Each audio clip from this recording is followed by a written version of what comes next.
see.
This is the W5SC repeater, PL110.9.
Skynet will start in 1 minute. This is N5BB.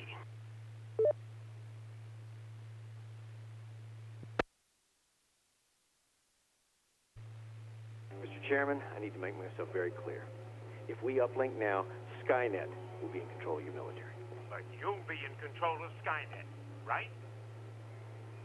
That is correct, sir. Skynet.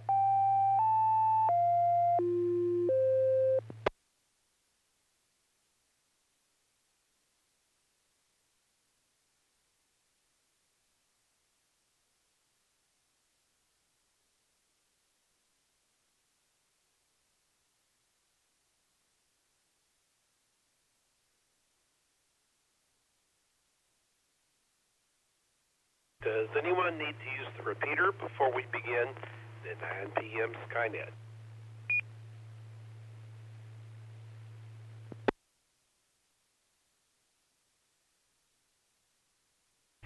This is N5BB, November 5, Bravo, Bravo.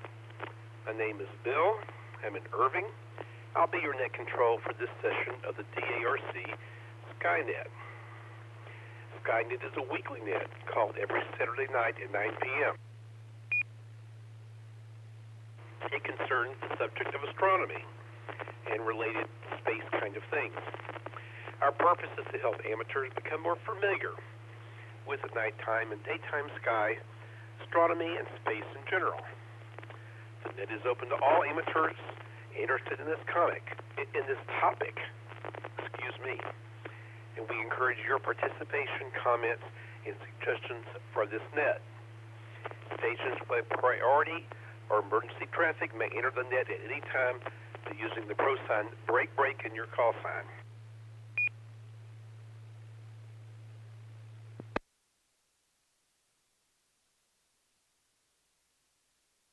This is a directed net. Please do not transmit without directions from your net control station in 5BB. Stations are reminded to identify at the end of each of your transmissions. When I hear your ID, I know you're finished talking.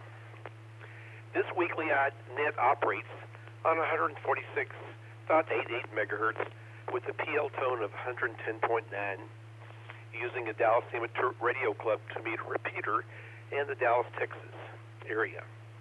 Check-ins via Echolink are also possible using a W5FC-R station ID, which is Echolink node 37247.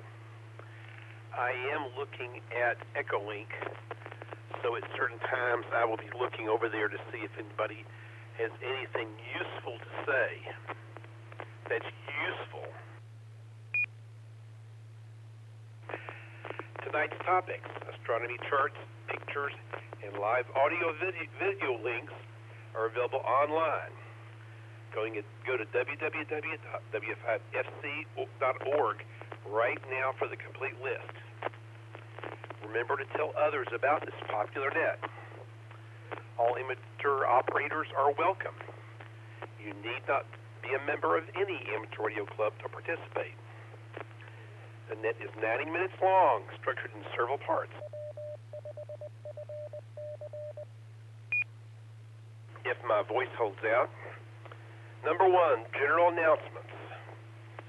Number 2, Texas Astronomical Society of Dallas events. Number 3, National Space Society events. Number 4, discussion topic of the evening, selected by me, the net control station. Number 5, space exploration and space history by Brenda Kelly. I think it's Kelly tonight. I forgot. We'll find out. And then What's Up from Chaz. Then the topic Constellation of the Week from Mike. And then Chaz has some things about space launches, I believe. He has something to talk about for number 8. We'll see what it is. And then for number 9, we have recent astronomical discoveries from Brenda. And then number 10, if we have time, we'll talk about visible satellite passages over the next couple of days. Quite often we run out of time before we get to that last section. Then we'll have astronomical Q&A which we rarely have time for, and 73 round. All amateurs licensed to transmit on this frequency or on Echolink are invited to check in. So first, let's start for short-time check-ins. Do we have any short-time check-ins? If so, please come now with your call sign, name, and where you're located.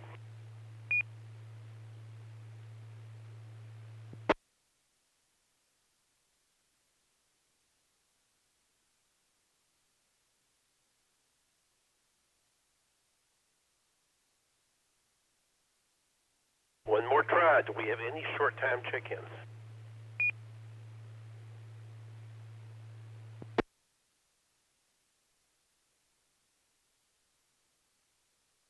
Nothing heard. So next, let's try general check-ins. These are RF check-ins. So if you have any general RF check-ins, please come now. This is N5BB Skynet.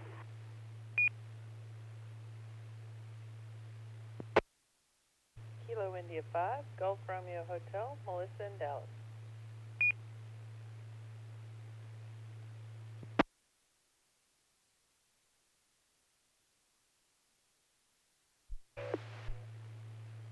Kilo Golf 5, Papa, Mike and Richardson. Kilo 5, Golf Lima Delta, Randy Rowlett.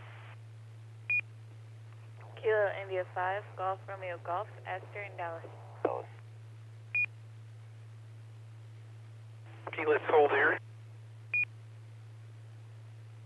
I got KI5GRH Melissa, KG5P Mike, K5GLD Randy, KI5GRH Esther. Excuse me, KR5. Oh, Esther, I messed up your call. Isn't it KI5GRI? Is that correct, Esther? Kilo India 5, Golf Romeo Golf. Can't find you. Yes, KI5GRG. I keep messing up the last letter of your call, Esther. Sorry. Good to see you and Alyssa today. So, a station doubled with Esther earlier. Would that station try again? That was me, Kilo Echo 5, Uniform India X-Ray, Taylor in Dallas. I have you, Taylor. So, let's continue. Do we have any other RF check-ins for Skynet? This is N5BB. Go ahead. Kilo Foxtrot 5, Juliet Hotel Alpha, Chaz Mesquite. Whiskey Bravo 5, Oscar Zulu Lima, Brendan DeSoto.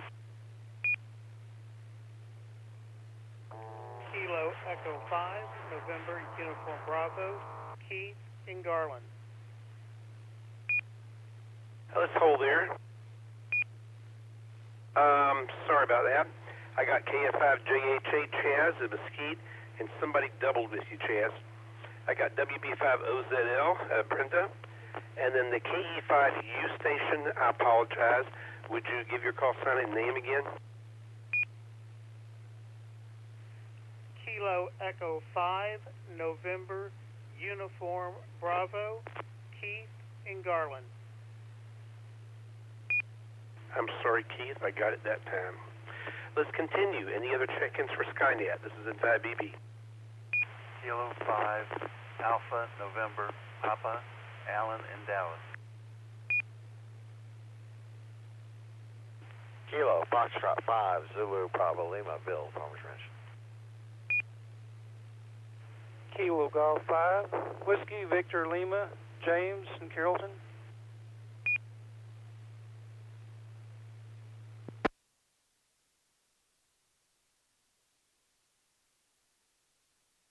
Okay, I got K5ANP, Allen, KF5ZPL, Bill, and KG5WVL, James. James, did I get your call right? Yes, that's correct. Very good. So James is the last station I got. Do we have any other check-ins? RF for Echolink. This is for Skynet via Echolink. Via RF, I mean. I'll get it right in a moment. Any other Skynet check-ins via RF? Go ahead.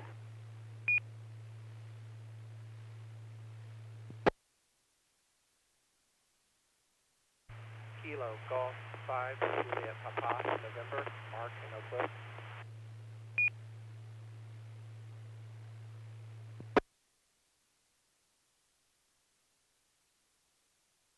Okay, Kilo Golf 5, Uniform Papa November. Is that right, Mark?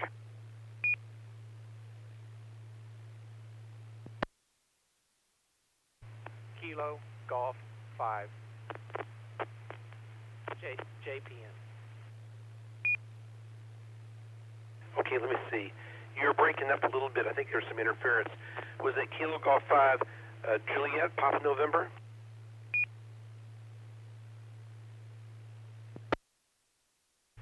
That was correct. KG5JPN. Yeah, I knew I had it wrong. Thank you, Mark. KG5JPN.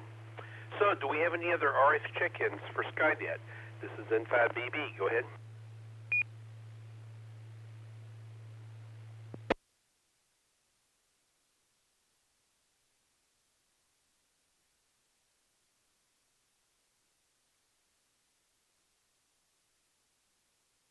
Well, we have 13 stations.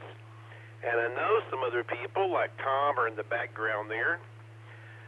So let's go ahead, and I'm going to look at Echolink. Is there anybody on Echolink that would like to check into Skynet via voice? If so, please come now.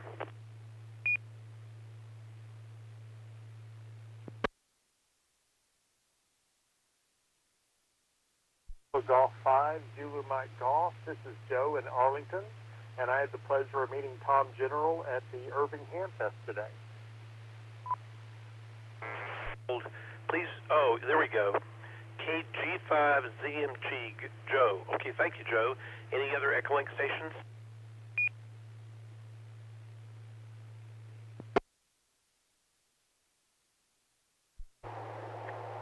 Kilo X-ray 7, Whiskey Tango Foxtrot, Sean from Denton.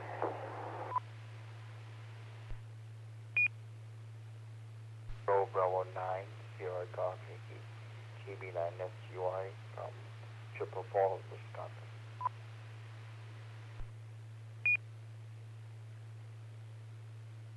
This is November 5, Yankee Echo Oscar, Stephen in San Antonio.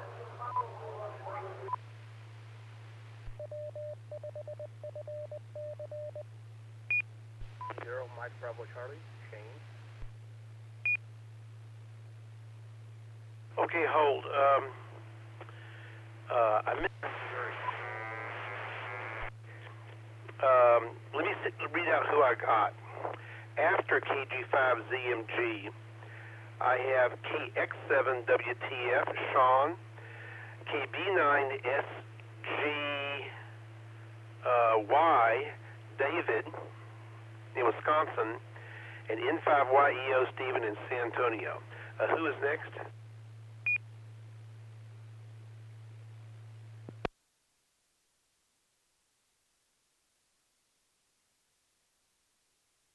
Mike Bravo Charlie, Kane. Kilo Charlie Bravo Mary, Jonathan out of Grand Prairie.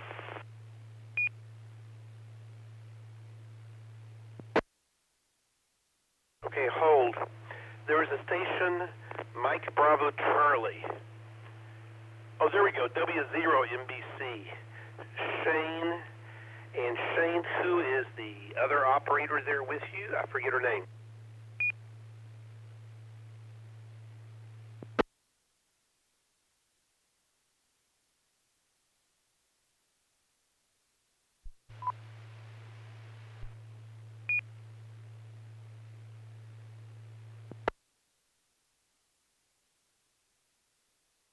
That's okay, I heard her, Shane. So, W0MBC, Shane, I got you. Jonathan in Grand Prairie. I don't see you on the list. Who is Jonathan in Grand Prairie? Please go ahead again.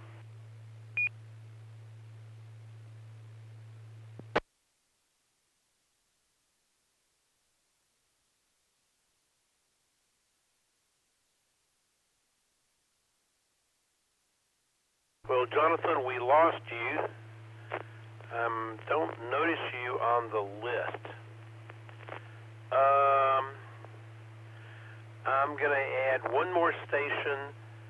Well, actually, two more stations. I see Key 5 KTX. Kelly's over there. And I see N5 IMS, JJ. Okay, do we have any other stations via any other means? This is N5BB, the Skynet.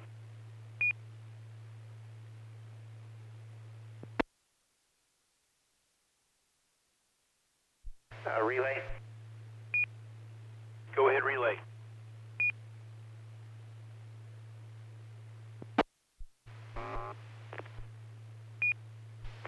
Hey, Bill, we've got Frank, Kilo Echo 5, Sierra, Romeo Yankee. He's down in Galveston.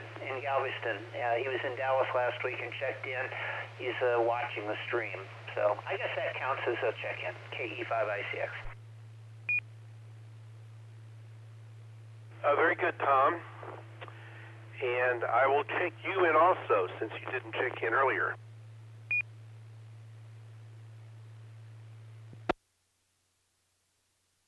Okay, we're going to stop check-ins for now, since I think we have everybody that's around.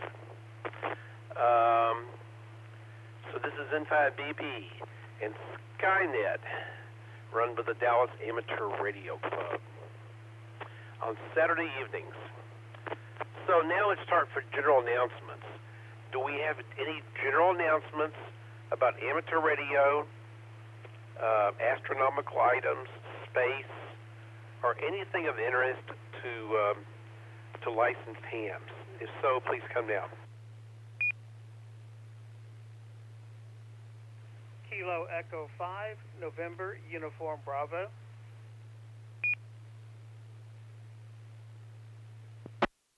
KE5NUB. Go ahead there, Keith. Well, thank you. And I'd like to invite everyone on frequency to join the Ham Association in Mesquite on Saturday, March 21st for Ham Radio in the Park.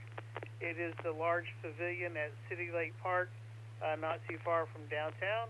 Nice facility, good grills, nice new restrooms, just a great place to go out and play radio. So anyway, March 21st from 10 a.m. to 3 p.m., City Lake, everyone's invited.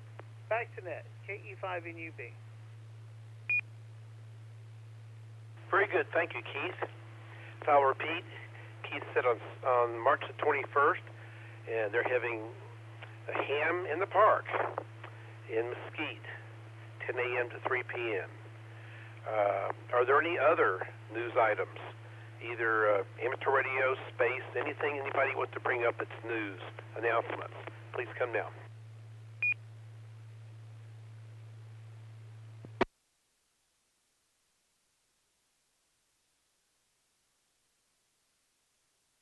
Well, Tony isn't here, so we don't have his normal big list. So AMSAT has, the Radio Amateur Satellite Group, has two nets available on Tuesday evenings at 8 p.m. Central Time. On Echolink, you look under Groups and AMSAT. That's asterisk, AMSAT asterisk. You can also find the live audio link on their website at www.amsatnet.com. This net's from Houston. The Dallas AMSAT group, the net, is on the Arlington repeater, 147.14 megahertz, with a PL of 110.9 positive offset every Wednesday afternoon at 9 p.m. And do not believe Tom's script. He says the PL tone is 110.9 megahertz. That won't work, Tom. Leave off the mega. So there's other Dallas Amateur Radio Club nets. On Mondays, we have Ham Fixings, HamCom 101, Ham Fixings, GeekNet, and SurpriseNet. That's from week 1 to week 5, Mondays. On this frequency, Saturday nights, 7 p.m., we have TechNet. And then at 9 p.m., we have Skynet. Every night, except for the first Tuesday of the month, but every other night at 6:30 p.m. Central Time, we have a national traffic system, the DFW traffic net here at 6:30 p.m. At 10:30 p.m., that same net meets on the Irving repeater, 146.72 megahertz, which also has an Echolink node. Tom, K5ICX, would you like to read the afterglow information for this evening? Over.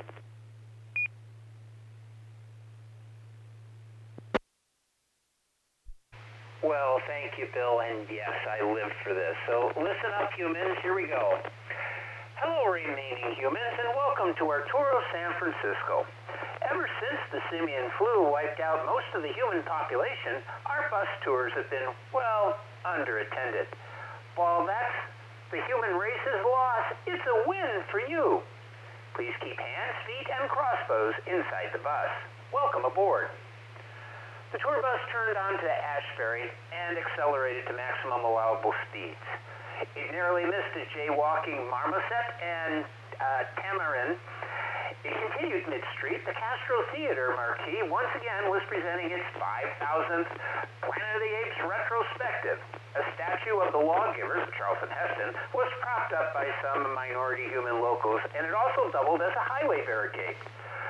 But what the tour bus wasn't prepared for was just around the corner on damn Dirty 8 Avenue. Join us for the du jour Pata movie, look it up, The War for the Planet of the Apes.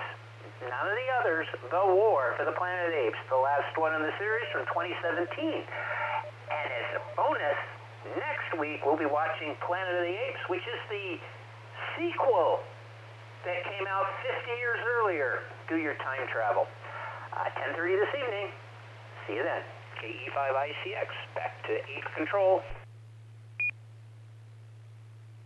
Very good, Tom. Ape Control is here again.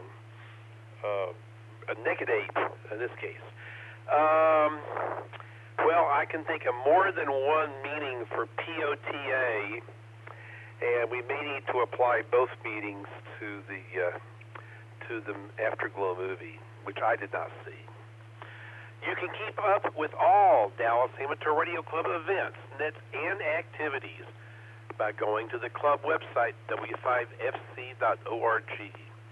Remember, you do not need to be a member of the Dallas Amateur Radio Club to participate here, but if you would like to, and you're local, we appreciate you coming to our club meetings and joining our group. One more last try. Are there any last-minute check-ins? Please come now. The Skynet. This is N5BB. This is Kilo Golf 5 Echo India Uniform, David, St. Paul, Texas.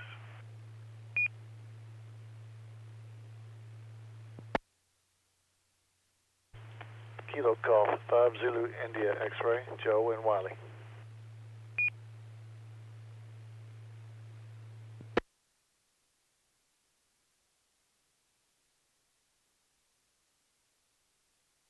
Thank you very much. I got KG5EIU, David, and KE5ZIX, Joe. Joe, did I get your call correct? Was it Kilo Echo 5, Zulu India X-Ray? Is that correct? No, it's Kilo Golf 5, Zulu India X-Ray. Thank you for asking. Very good. I asked because I wasn't sure if I did get it right. We have it, KG5ZIX. Very good. So now we're going to talk about the Texas Astronomical Society of Dallas. Chaz, are you here to provide that information? This is N5BB. It's Skynet.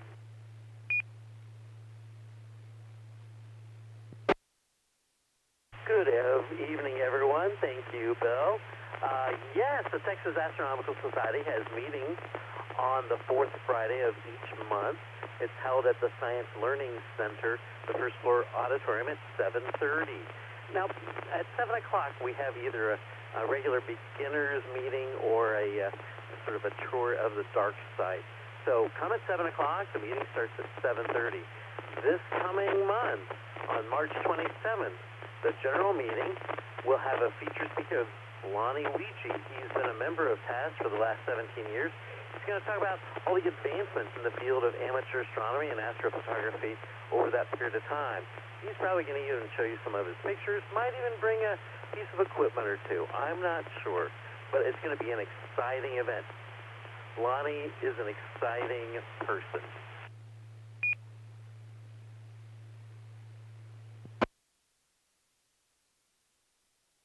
Also, on almost every Saturday night of the month, we have observing sessions that happen in several different parks around the Metroplex.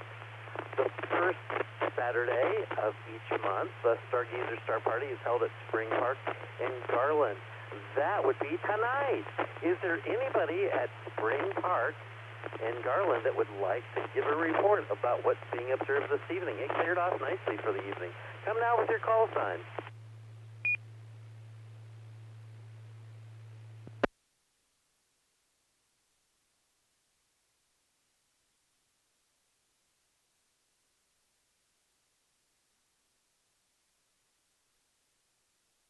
I have got to become the roving astronomer and go to these things so I can report directly from them. On the second Saturday of each month is the Frisco Starfest, held at Frisco Commons Park in Frisco. That'll be next week, a week from now. The Cedar Hill Starbolt is at J.W. Williams Park in Cedar Hill. That'll be on March 21st. And Stars on the Rock, we don't have a current sponsor for that, but that in the past has been held on the fourth Saturday of each month. We just don't have a sponsor for it. If any of you out there want to volunteer to be the organizer for it, please let me know, and I'll pass the word along. Okay, does anybody have any questions or comments about the Texas Astronomical Society, either meetings or stargazing? Come now. KG 5B.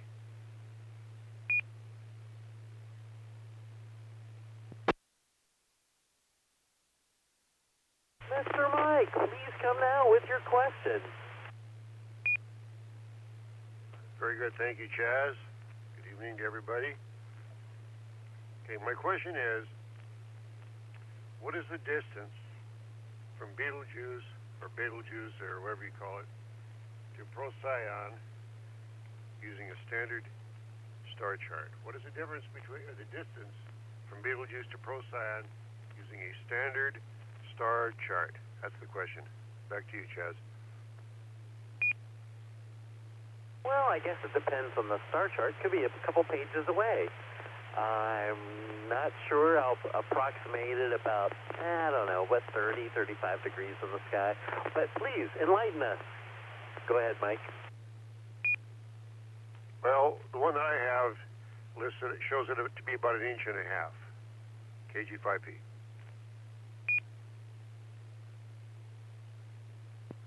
There might be some tidal pulling on each object if they were that close together in the real sky. Okay, Bill, please get us out of this. It's back to you, Net Control, N5BB. This is KF5JHA. Back to you. Very good. This is N5BB. Thank you, Chaz.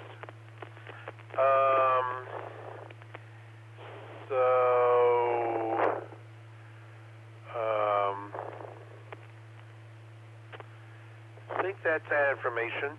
Now, this is N5BB and Skynet. I'm going to talk about the National Space Society. The National Space Society meets on the second Sunday of every month. This is the local DFW North Texas chapter. We meet at the Spring Creek Barbecue on the the southwest corner of Beltline and Highway 183 in Irving. The meeting starts at 3:30 p.m. The next meeting will be tomorrow, Sunday afternoon, at 3:30 p.m. Remember, at 2 o'clock tomorrow morning, we have the infamous daylight saving time changeover, and we need to spring ahead, set our clock ahead an hour. So don't forget to do that before going to any events on Sunday. The subject of the meeting tomorrow, I read about, and I've now temporarily forgotten, and so I'm trying to look it up quickly in real time here, because I forgot to have it out here.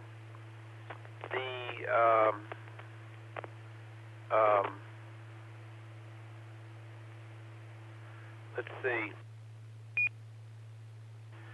I believe we're going to be well, no, I'm reading the wrong program here. Okay, the program will be by Rick Griffith and his students, and they will present a discussion of a high school rocket going to space. So that's what's going to be the subject of the National Space Society meeting tomorrow in Irving. So the big news, of course, is that we have in May the International Space Development Conference, ISDC. The majority of the conference is going to be from Thursday, May the 28th. This is Thursday, May the 28th through Sunday, May the 31st. The venue is in Frisco. So it will be at the Embassy Suites in Frisco. There will be all kinds of interesting people there. Various well-known people in space, Peggy Whitson and some other astronauts. And there will be Phil Plait, writes the Bad Astronomy blog. So he will be there, and you can go to a dinner and hear him talk. So there's a lot of interesting things happening at the International Space Development Conference, and the Phil Plait Mad Astronomer thing is probably the one that's most right up the lines of us astronomy buffs. So that's going on in May. So that's everything I have about National Space Society. Are there any questions about Chaz's items, the Texas Astronomical Society, or the National Space Society? Please come now with questions. This is N5BB, Skynet.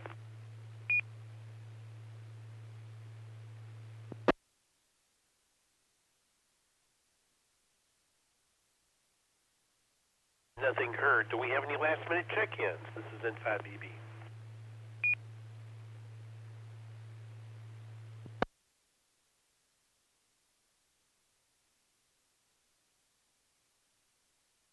By the way, I'm looking at the Echolink chat. We have to assume that the COVID-19 problem is not too severe by late May so that all these events occur. I do realize that South by Southwest was canceled. The big international physics meeting was also canceled, and lots of other things coming up in the near term. So let's hope that things get under control before the end of May. The Irving Hamfest today was not canceled. I saw several of you there. Okay, next thing we have is the topic of the evening, which you get to hear me again talking.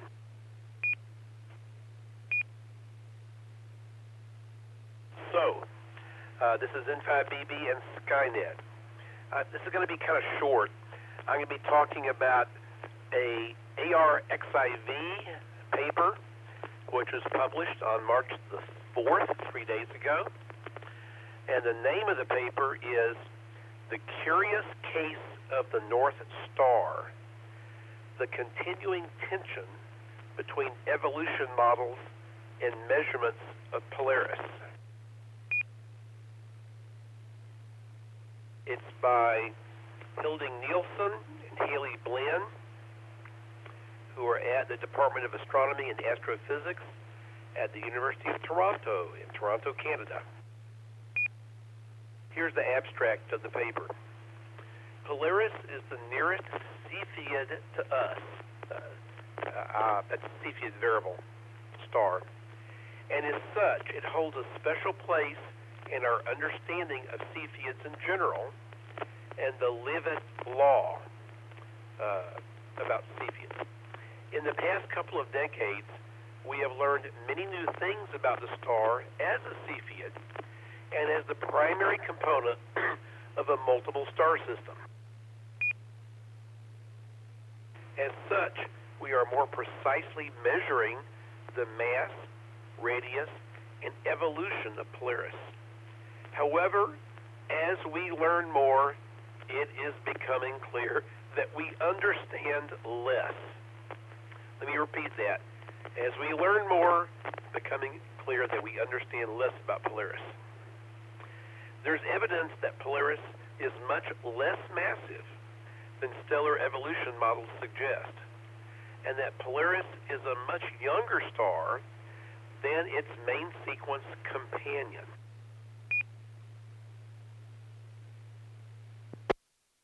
In this work, we review some of the recent measurements and their connections with past studies. We then present new stellar evolution models and populations, synthesis calculations, to compare with the new mass measurements by Evans and group in 2018. We find that the mass discrepancy for Polaris is about 50%. We also find that there is a likely age discrepancy between Polaris and its companion, but that there is also a very small probability that the discrepancy is not real.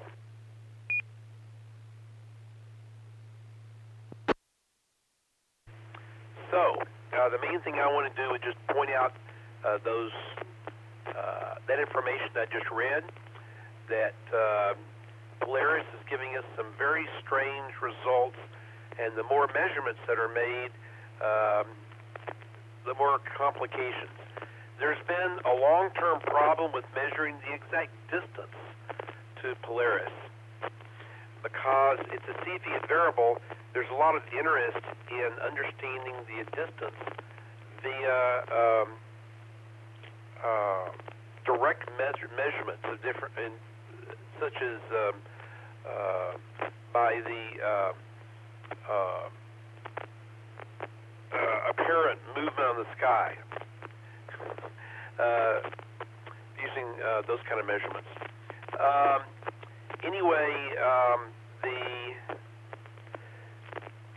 The likely mass of Polaris is about 1.5 times the mass of the Sun. The likely age is about 1.5 billion years. And there's some other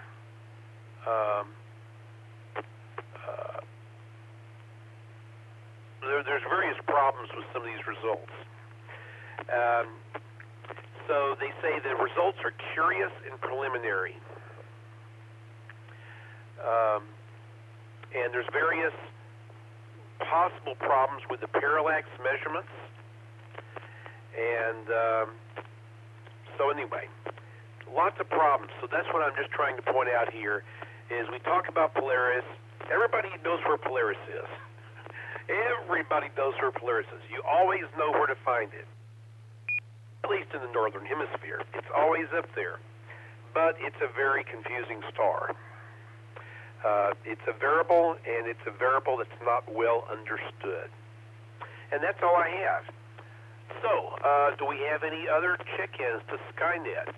This is N5BB. Go ahead.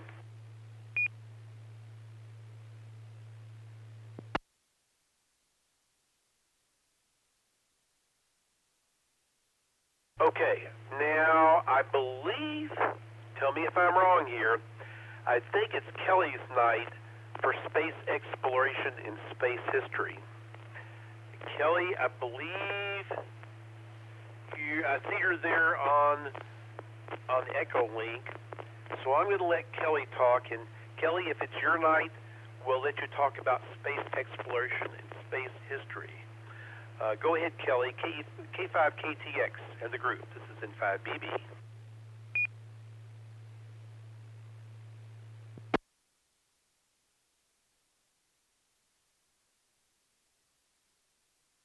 Bill, this is K5KTX, and I hope everybody can hear me. It's been a while since I've on Echo Link, and I'm at Lake Tawakoni State Park tonight, and can't quite reach the repeater. So let me get started. So NASA's next Mars rover has a new name, Perseverance. It was Thursday by Thomas Zurbuchen, Associate Administrator of the Science Mission Director. Celebration at Lake Secondary School in Berks, Virginia. Zurbuchen was at the school to congratulate Secretary Alexander Mather, who submitted to the agency's Name the Rover SAS, which received 28,000 entries from K-12 students from every U.S. state and territory. Zurbuchen said Alex's entry captured the spirit of exploration. Like every exploration mission before, our rover is going to face challenges and it's going to make amazing discoveries. It's already surmounted many obstacles to get us to the point where we are today, processing for launch. And his classmates are Artemis generation, and they're going to be taking the next into space that leads to Mars. That inspiring work will always require perseverance. Can't wait to see that nameplate on Mars.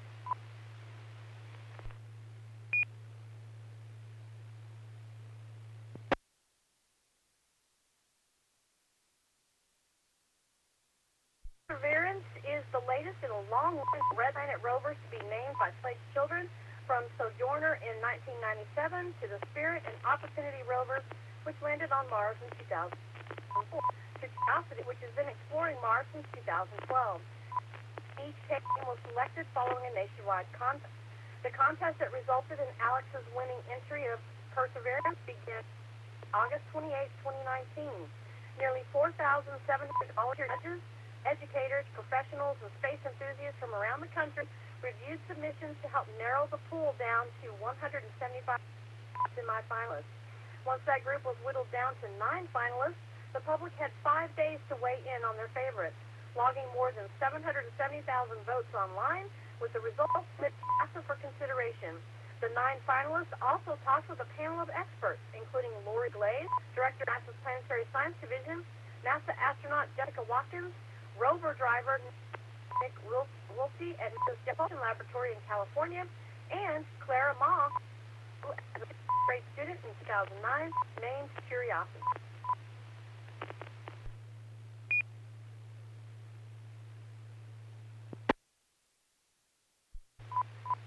Up until 2 years ago, Mather was more interested in video games than space. That all changed in the summer of 2018 when he visited Space Camp in Alabama.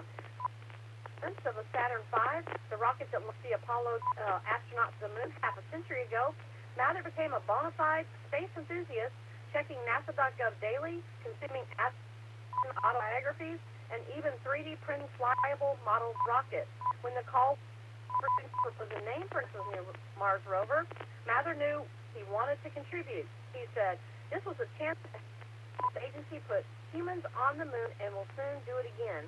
This Mars rover will help pave the way, and I wanted to try and help in any way I could. Refusal of the challenge was not an option. I was forever associated with the mission. Mather will also receive a invitation to travel with his family to Cape Canaveral Air Force Station in Florida to begin its journey when it launches this summer."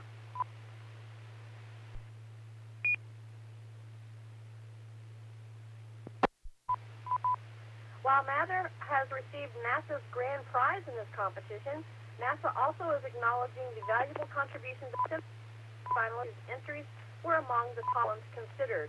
They came so expressive submissions helped make this naming contest biggest and best in NASA history, said Glenn, who also attended the event Thursday. So we decided to send a little farther, 314 million miles farther.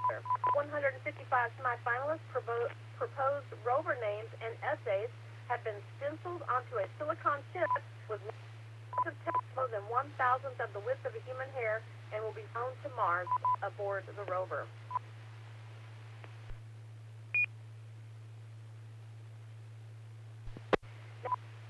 NASA's Perseverance rover is a robotic scientist weighing just under 2,300 pounds. Managed for the agency by JPL, the rover's astrobiology mission includes searching for signs of past microbial life.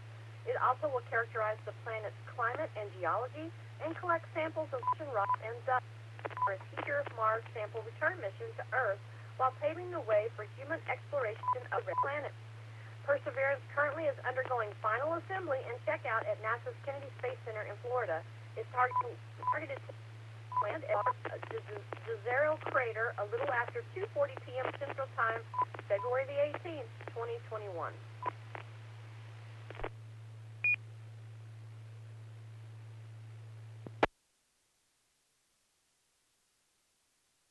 Space history this week, beginning with first, 1966. Spacecraft 3 arrived on the surface of Venus, making it the first surface of another planet. Unfortunately, communication with Venera 3 had been lost on February the 6th. From Venus was returned by Venera 3. On the same day, made a successful soft landing on it.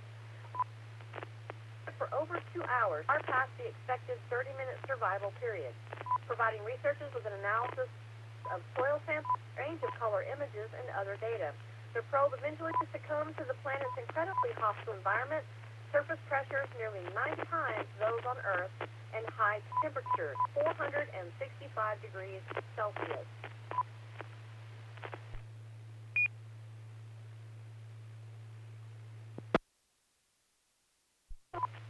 The first in 2002, Spacia and STS-109 launched from NASA's Kennedy Space Center to begin the Hubble Space Servicing mission.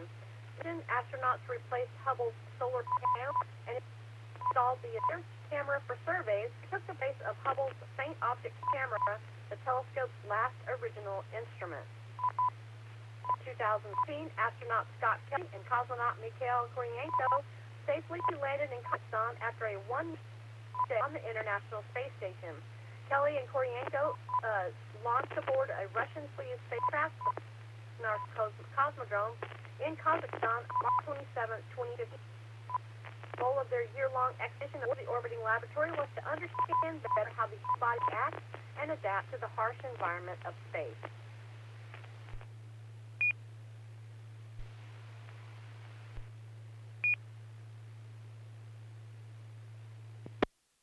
March the 2nd, in 2004, Rosetta launched into space on a 10-year journey to Comet 67P. Rosetta was a probe built by the European Space Agency. Along with Philae, its lander module, Rosetta performed a detailed study of Comet 67P. This comet, the spacecraft flew by Mars and the asteroids 21 Lutetia and 2867 Stein.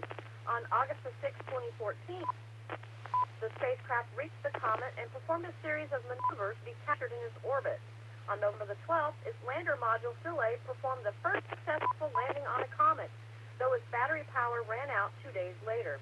Communications with Philae were briefly reached in July 2015, but due to diminishing solar power, Rosetta's communications module with the lander was July 7th, 2016. On September 30th, 2016, the Rosetta spacecraft ended its mission by landing the comet in its region.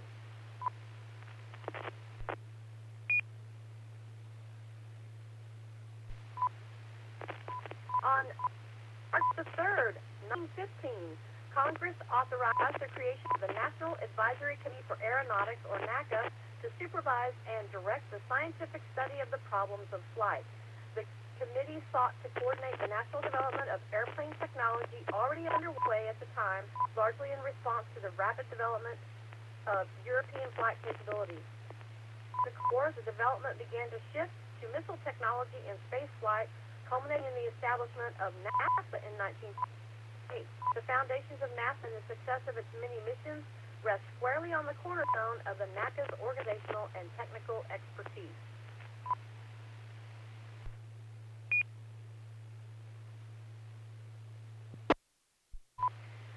On March the 5th, 1998, scientists announced that the lunar prospector had found evidence of hydrogen at both poles of the moon, suggesting the existence of water ice.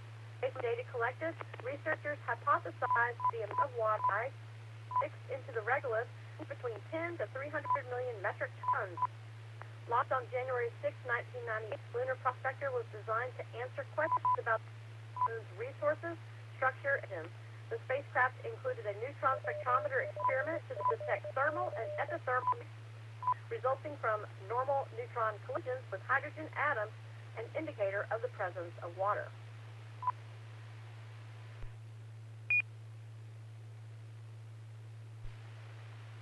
On March the 6th, 2015, Dawn spacecraft went into orbit around Ceres, a dwarf planet in the atmosphere.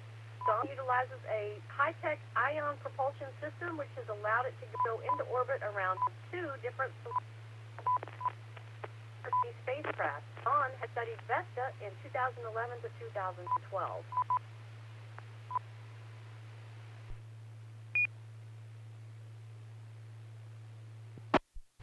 And finally, on March the 7th, back in 1970, President Richard Nixon issued a statement about the future of the United States space program. The announcement came out a month before the launch of Apollo 13. The successful failure of Apollo 13 would have a significant impact on President Nixon's opinions about human spaceflight. Nonetheless, in early March 1970, he outlined 6 ambitious objectives for U.S. human spaceflight in the coming years. They were: 1, we should continue to explore the moon. 2, we should move ahead with bold exploration of the planets and the universe. As a part of this program, we will eventually send men to explore the planet Mars. 3, we should work to reduce substantially the cost of space operations. We must devise less costly and less complicated ways of transporting payloads into space. 4, we should seek to extend man's capability to live and work in space. We expect that men will be working in space for months at a time during the coming decade. 5, we should hasten and expand the practical applications of space technology. We should continue to pursue other applications of space-related technology in a wide variety of fields, including meteorology, communications, navigation. And 6, we should encourage greater international cooperation in space. And that's all I've got this evening. This is K5KTX. Back to you, Bill.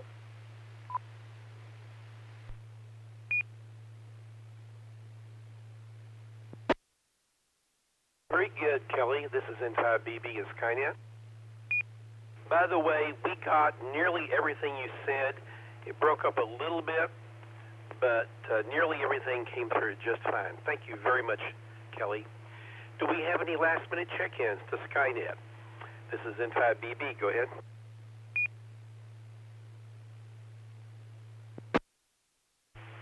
November 5, Whiskey Oscar India, William. Alan?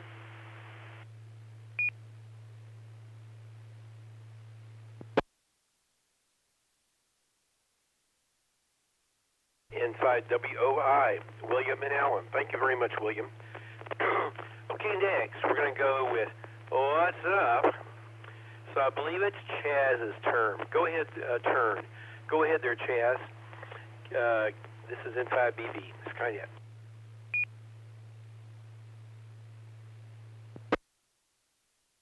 Thank you, Bill. N5BB. This is Chaz, KF5JHA. My degree is in astrophysics. I work at Brookhaven Community College, and we call this segment of Skynet What's Up. Remember that Skynet is not only available on the Dallas repeater, 146.88 megahertz, with a private line tone of 110.9, but also available to hams across the world via Echolink. And most weeks, Skynet is a video component too. You can find those video links at w5fc.org website. So, with radio, Echolink, and video, I say that Skynet is in 3D. But our friend Tony, I haven't heard him on the repeater tonight, NT5PM says we are in 4D because we use the dimension of time. By the way, what goes on the chat window of Echolink and what is being done on the video might not have anything to do with what's being talked about on the air. So to get the 3D, full 3D version, or rather full 4D version of Skynet, you must be monitoring all three areas at the same time.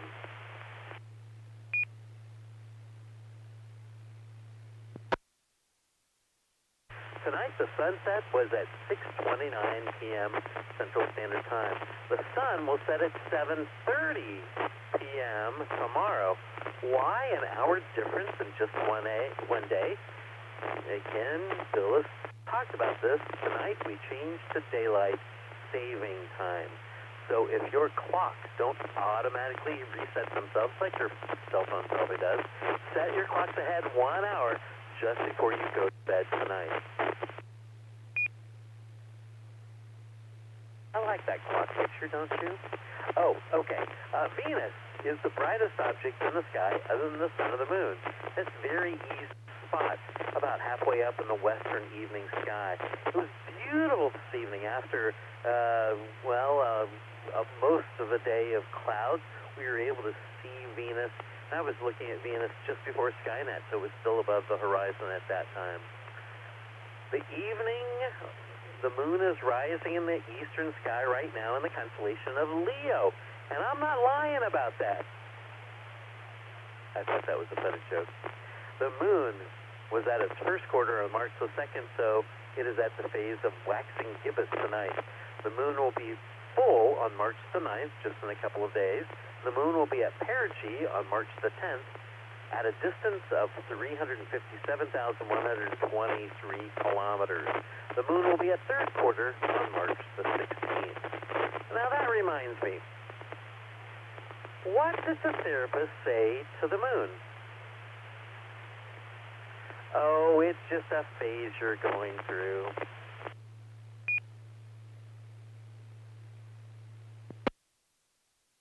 This is KF5JHA, and this is Skynet. Facing south this evening, you can find Orion. It can be found by looking for 3 stars of equal brightness in a straight line and evenly spaced. This is the belt of Orion. There are 2 bright stars above the belt that represent Orion's shoulders. The brighter one, usually brighter one, on the left is Betelgeuse, and the one on the right is Bellatrix. The 2 stars below Orion's belt form Orion's knees. The one to the left is Sciath, the one on the right is Rigel.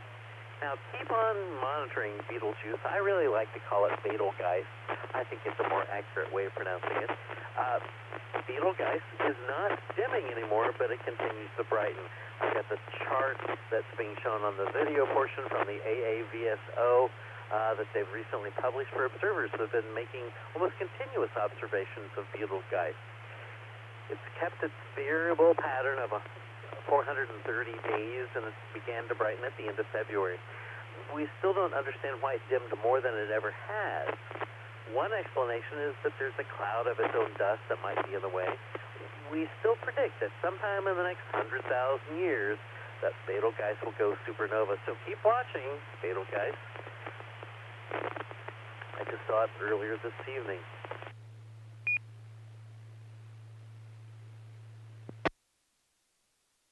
Now, using Orion's belt and drawing down and to the left, you can run into the brightest star in the sky other than the sun.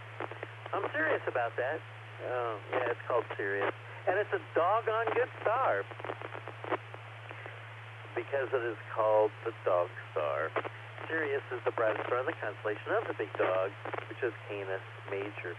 If you go back to Orion's belt and draw a line from the belt of the stars, the belt stars up and to the right, you should run into the brightest star, Taurus the Bull, Aldebaran. And if you keep on going in a line just past that a little bit more, you should see a little star cluster of the faint stars called the Pleiades. I've even been able to see it just a few miles outside of the downtown Dallas area. You've got to be in the right location, though, in the city to see the Pleiades.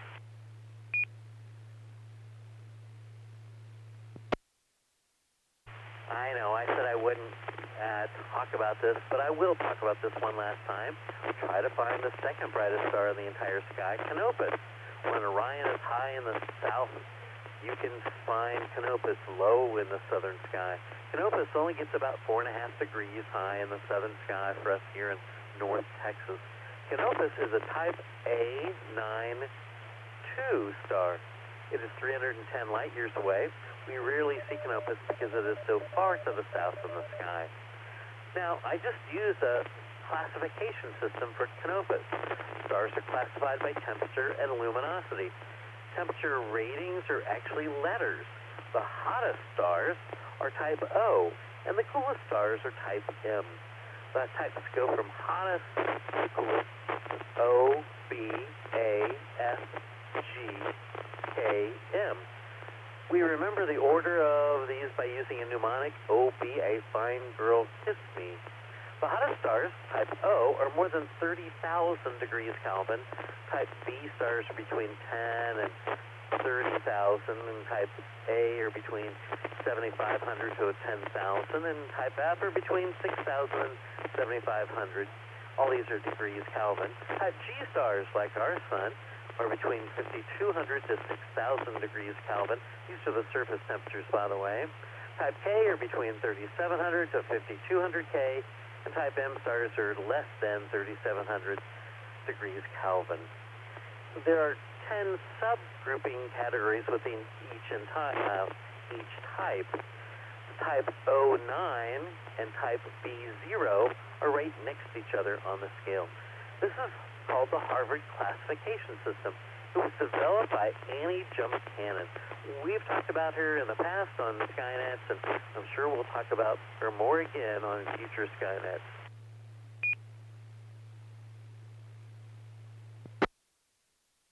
The luminosity classification system of stars are rated in Roman numerals from 0 through VII, which is 7. Main sequence stars like our sun are rated as V, or 5. Hypergiants are rated as 0, while white dwarfs are rated at VII, or 7. The system of luminosity classification is called the Morgan-Canaan system. When I attended the Ohio State University, Dr. Canaan was a professor emeritus, meaning retired, but he still had an office and came in a couple of times a week. I got to see him occasionally in the astronomy department.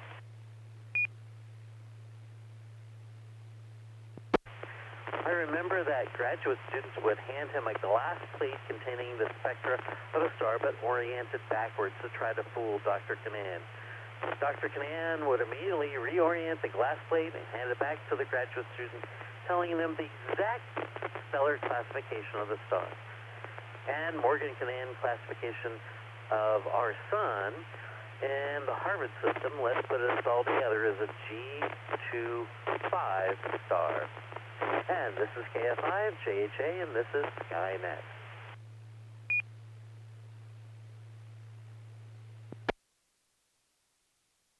Tomorrow morning on March the 8th, just a few hours from now, you get up at about 5:45, you'll get to see a treat of 3 visible planets. Mars is in the constellation of Sagittarius. Below and to the left, you can find Jupiter. Below and to the left of Jupiter, you can find Saturn. Both Saturn, Jupiter, and Mars are all located in Sagittarius. Now, if you're doing that, turn around and face toward the west, and you'll find the moon in conjunction with the bright star Regulus. That's not too far away from Regulus right now. And did I tell you I'm not lying about that?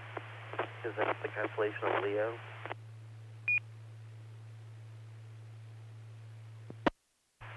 On the evening of March 8th, that's 24 hours or so from now, the planet Venus and Uranus will be in conjunction and only 2.2 degrees apart from each other.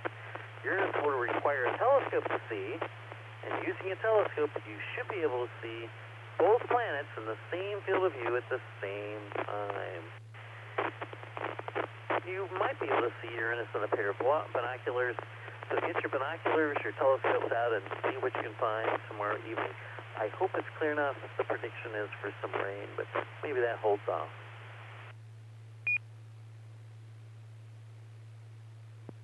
Don't forget that the Texas Astronomical Society has telescopes set up somewhere in the Metroplex on almost every Saturday night. Check their website, texasastro.org, for details.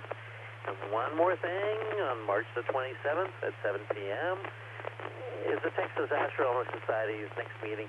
Actually, the meeting starts at 7:30, but we usually have something that goes on at 7 o'clock.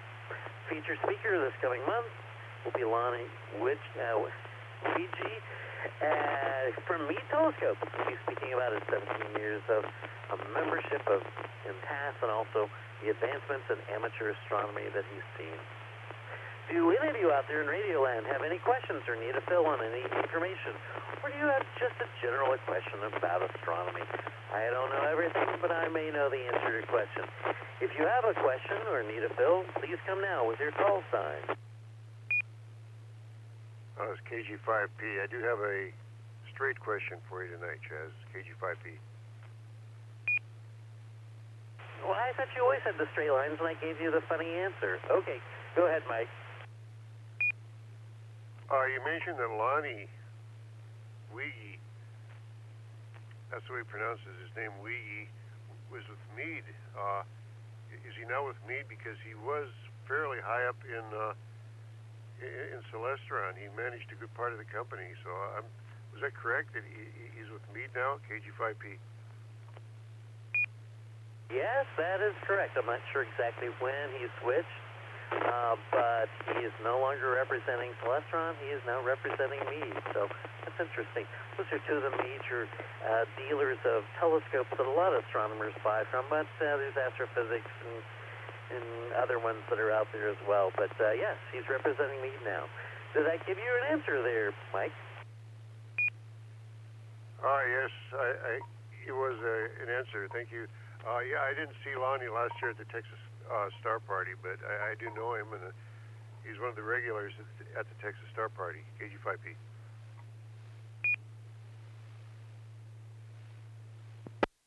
Thank you, Mike. All right, so as the moon wanes at the end of March, so do these words.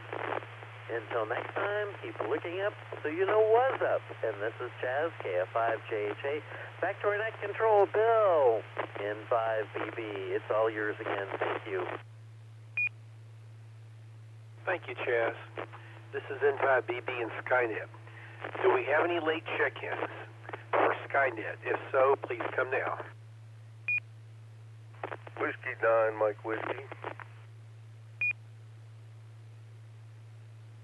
W9MW. Name and location, please.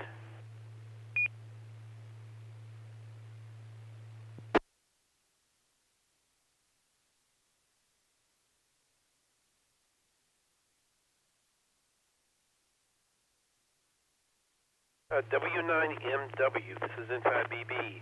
If you don't mind, what was your name and location, please? Yes, this is W9MW. Sorry about that. I bumped a knob here. I'm getting kind of sleepy. The name here is Mike, and I'm in the southern part of Arlington, Texas, almost in Mansfield, Texas. And no traffic tonight. I just wanted to check in for the, I was just tuning in and listening, and wanted to check in for the count. Over. Back to net control, W9MW. Thank you. Very good, Mike. W9MW in South Arlington. This is N5BB and Skynet. This is a Dallas Amateur Radio Club net that all amateurs are welcome to participate. Thank you very much, Mike. We'll be going on roughly another 20 minutes. And then all mayhem will ensue, and you'll be hearing discussions about apes taking over the world in about 30 minutes. But that's another topic. Okay, next, let's talk about Miss Carolyn's Constellation of the Month and Topic of the Week. Mike, KG5P, are you here? This is N5BB and Skynet. Yes, I am here, and it is time for Miss Carolyn's Constellation of the Month. Now, for those, we have a lot of new check-ins tonight, but for those of you who don't know what I'm talking about, Miss Carolyn, Carolyn Womack, she's now silent key, but her call was KC5OZT, and Carolyn was an active member of this net, and she presented a constellation of the week, and we do miss her. So I I'm sort of continuing the constellation of the week, although I don't do it every week. Tonight, I'd like to talk about Eridanus the river, and Miss Carolyn did this some while back, but it's kind of an interesting constellation, at least from a historical point of view. Now I'm going to turn my stopwatch on, and I'm going to try to hold this to maybe 10 minutes or so, because I don't want to bore everybody with a bunch of facts and stuff. Now, Tom does have a Facebook or a Facebook feed, and I'm the only one watching it right now, apparently, because the counter is only one. So, other than Tom, maybe I'm the only one. I would encourage you to look at the visuals we have on this, because otherwise, it could get pretty boring. So, we're going to talk about Eridanus the river. Now, this is a constellation that is visible this time of the year, and that's what I like to do, is pick constellations that are visible this time of the year. And this is kind of in the southwest. It's probably already set by now. It's usually visible shortly after sunset, until maybe 9 o'clock at night or so. Then it starts to sink below the horizon. Okay, rivers have been very, very important in human civilizations, because that's where you could grow stuff, and if you couldn't grow stuff, you couldn't eat, and so your civilization would move someplace else. And as we can see, Eridanus the river had its origins in the Middle East, in that area. Okay, so it's the 6th largest of all the constellations, and unfortunately, the stars are fairly faint, and they kind of meander from Orion southward to almost 60 degrees south, which is about as far as we can see from our latitude, or maybe even further. But Orion was mentioned earlier, and if you look at a star chart, you can see Orion in Lepus and a few of the other constellations in that area. And Tom has kind of a picture that I took off of Stellarium, and I usually don't look at the constellation art, but it's kind of interesting because it looks like a big long river. Okay, so in Greek mythology, the Eridanus was the river into which the foolhardy young Phaeton, sounds like a Rolls Royce, was thrown as he inexpertly drove his chariot that belonged to his father, the sun god, too close to the earth. The ancient writers identified this ancient river with several different terrestrial streams, including the Po in Italy, the Nile in Egypt, there you go, the Euphrates in Babylonia, and probably it was named by the Babylonians and was originally represented the Euphrates. And this came from the name of the ancient Babylonian city at the mouth of the Euphrates River, which was called Eridu. That's the name Eridanus. Okay, the Greeks, and no doubt the Babylonians, had this river, this celestial river that flowed through the stars of our constellation Columbia to the brilliant first magnitude of star of Canopus, which I think that Chaz mentioned earlier, which is a navigational star, by the way. Back in the days when the Air Force did celestial navigation, navigators would take shots of the stars to determine where they were. This is back before the days of GPS and all that, and Canopus was one of the stars that was very important, used for navigation of both aircraft and ships. So, this constellation has a few galaxies in it, but the best two that I particularly like are the spirals NGC 1232 and NGC 1300, and Tom has some pictures of that I sent to him. Okay, now, Both of these happen to be barred spirals, and they're head-on views of barred spirals, which I particularly like. Not that I don't like other galaxies, but these are the most impressive ones. Okay, so the first one we'll talk about is NGC 1232. And this is a barred spiral. It takes, to get a good view of it, it takes about a 12-inch scope, but a lot of us have 12-inch scopes. And this galaxy is fairly bright, and there's several knots around it. They almost look like satellite galaxies, but they're really not. They're just, well, they call them just stellar nuclei, but they're not satellite galaxies. And with 16, I think there's a few of us that have 16-inch scopes. I think Chaz has one, and it's quite impressive with a 16-inch scope. Okay, and the other one that I would like to talk about is another barred spiral, which is even cooler in my opinion, which is NGC 1390. NGC standing for New General Catalog. Okay, and this is a really impressive barred spiral with a distinct bar and spiral arms. It's also about a magnitude 10.4, and you can see it with smaller scopes. But a 12-inch scope would be probably ideal at about 125 power, and I've seen it. It's fairly bright, and it has this bar that sends across it. That's what they call the barred spiral.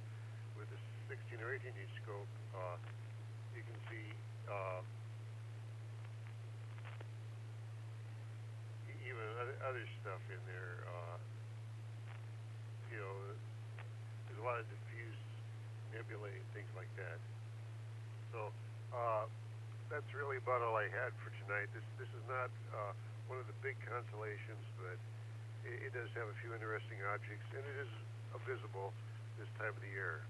Probably not from Dallas. You'll have to get away from the city lights, but that's true of just about everything. So I will turn it back to Net, and this is Skynet, and this is KG5P.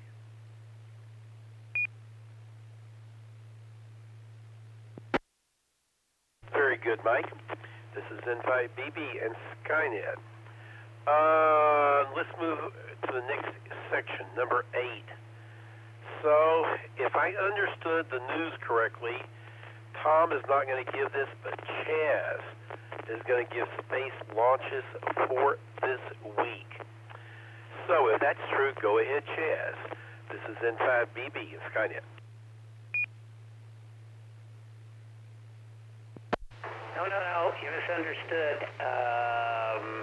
I'm going to do it. This is Tom. Space launches, KE5ICX. Okay. You told me something was changing on number 8, but I wasn't sure. Go right ahead, Tom. N5BB, Skynet.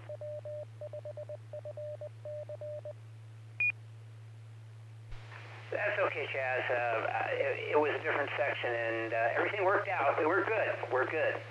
Okay, just a couple of things. Let's see.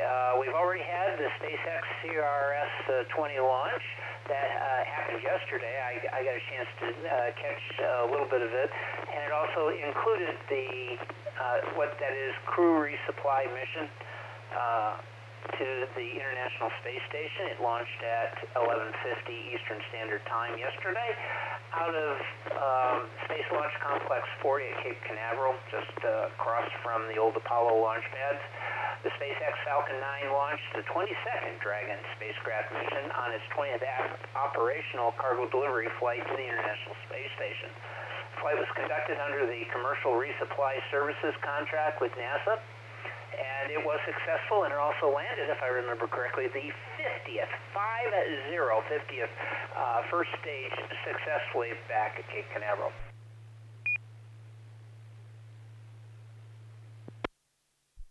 Coming up between March 7th and 8th, our time, will be the ELS. This is a Falcon I-2 being launched in French Guiana. The Arianespace Soyuz Soyuz rocket, designated VS Victor Sierra 24, will launch a mission from the Guyana Space Center in South America. The Soyuz will carry the Falcon I-2 high-resolution Earth imaging satellite for the United Arab Emirates, built by Airbus Defense and Space with an optical imaging payload from the Thales Alenia Space. Falcon I-2 is the second of two surveillance satellites ordered by the UAE military. The Soyuz 2-1A rocket will use a frigate upper stage. Well, it nearly does on all of them. It's a little bit of a higher powered upper stage. This was delayed from October 15th. It was switched from the Vega launcher after a launch failure with the Falcon I-1 spacecraft.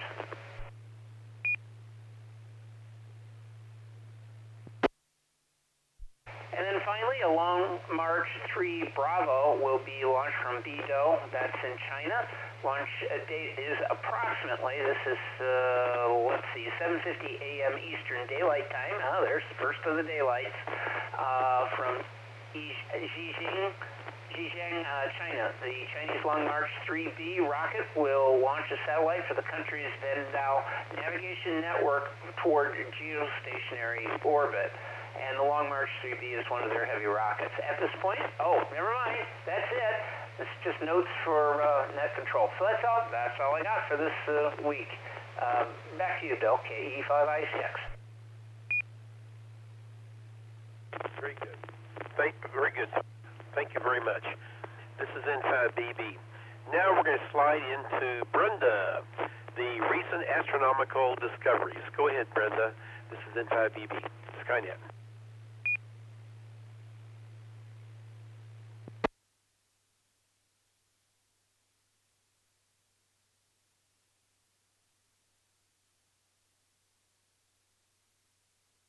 Oh, is Brenda here tonight? Oh. I don't think she is. I'm looking through. I don't remember her checking. Yes, she did. She did check in. So, Brenda, are you still there? This is N5BB. I apologize. I had jumped up to go get a drink, and I didn't realize it was coming up so fast. Okay, I have an article entitled New Telescope Observations Shed New Light on Black Hole Ejections. A black hole ejecting material at close to the speed of light has been observed using E. Merlin, the UK's radio telescope array based at Jodrell Bank Observatory. A research team based at Oxford University used E. Merlin as well as the VLA and Meerkat telescopes based in the U.S. and South Africa respectively to track the ejecting material over a period of months. The observations have allowed a deeper understanding into how black holes feed energy into their environment.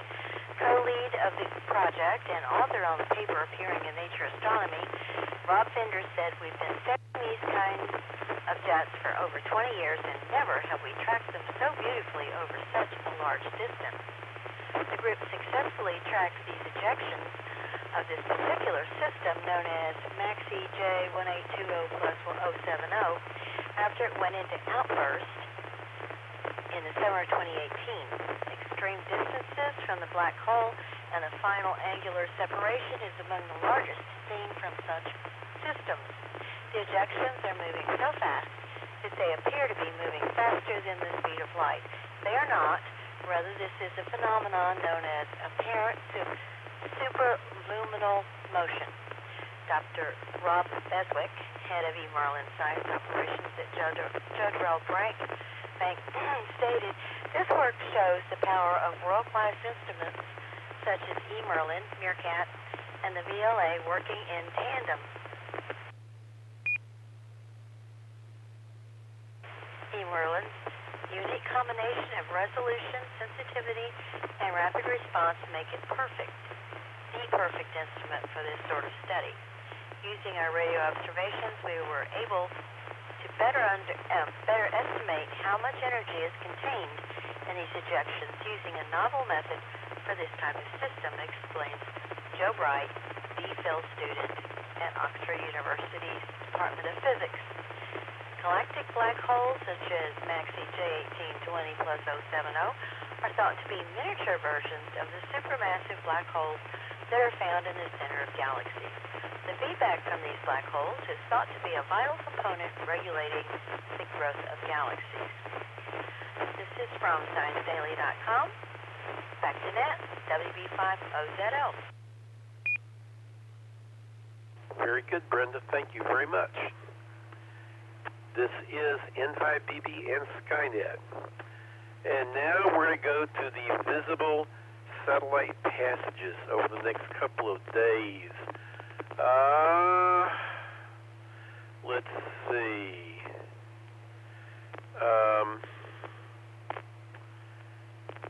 Tom, do you want to present those? This is N5BB.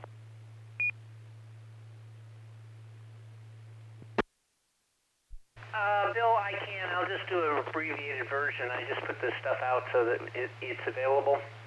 But I'll just put a blurb. Heavens-above.com is a place to go and look for this.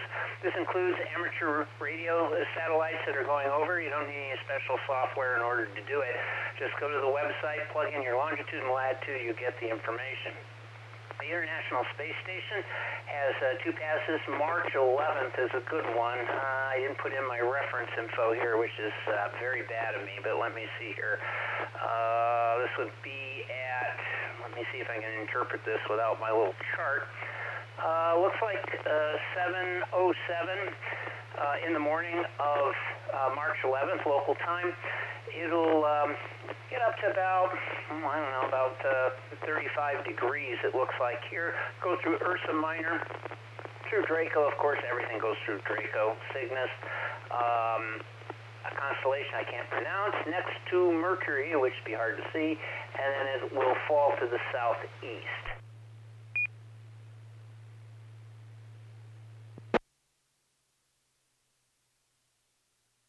On March 13th, and again, another one in the morning, this will be about an 8-minute pass at 7:10. It's going through Leo Minor. Geez, what we've been talking about all evening long. Well, talking about Leo, maybe not Leo Minor. Next to Leo, though, past Virgo, past the moon, through Libra. This one will be about, I don't know, about another 30 degrees, I guess, and will fall to the southeast at around 150 degrees at 7:18.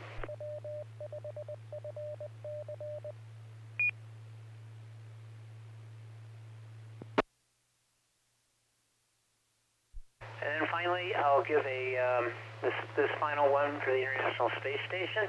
This one's almost directly overhead. This will be on March 14th, so it should be a very bright pass. It will come out of shadow near Ursa Major at around 6:25, and it will pass through Bootes, through Hercules, and Ophiuchus,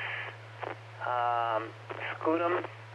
It'll pass very closely to Mars and Jupiter as it flies in, again, another southeast direction, and it will pass at 6:31. Did I do that right? Yes, I did. I actually read that correctly, even though I didn't have the right information up. So if you want additional information on any of this, you can go to heavens-above, the dash is a hyphen, .com. And as I mentioned, plug in your longitude and latitude, or do whatever you need to do in order to give your location, enable cookies, and you can pull this information up anytime. So I think that's it from me. Back to net control, KE5ICX. Okay, very good, Tom. This is N5BB. I noticed they list there the Light Sail 2 visible passes with magnitudes around 6.5 to 7.5. I don't think you're going to see that walking outside the night sky with your bare eyes. That's going to need at least some binoculars. Anyway, okay. So, let's see. It's time. We actually are we're right on time, really. Astronomical questions and answers. Does anybody have any astronomical questions and answers? Because we've got an astronomer here to answer them, Chaz, and some other ones that are just pretty darn good, Kelly and Mike. So does anybody here have any astronomical questions? This is N5BB and Skynet.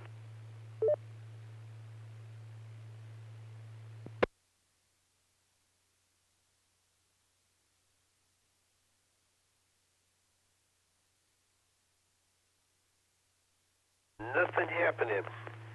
And we're up to 1 minute before closing. Do we have any other late check-ins, any comments, questions, anything at all for the net? This is the 73 round. This is N5BB and Skynet. Kilo, Foxtrot 5, Tango, Sierra Kilo, just checking in.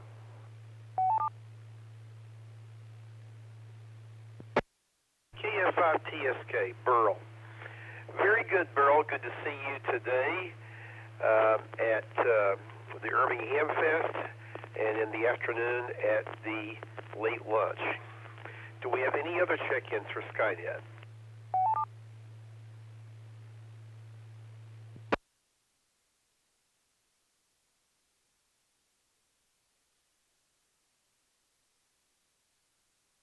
This is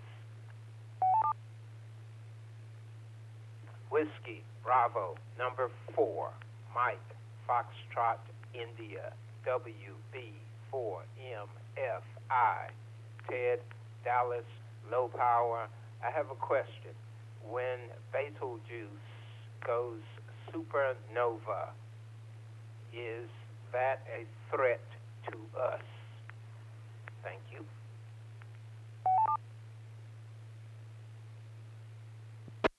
Well, obviously, if you say it 3 times, it could be a problem, but let's not talk about that. Chaz, this is a real interesting question. If Betelgeuse blows its top, what's it going to look like? Are you going to get a suntan if you walk outside? This is N5BB. What say, Chaz?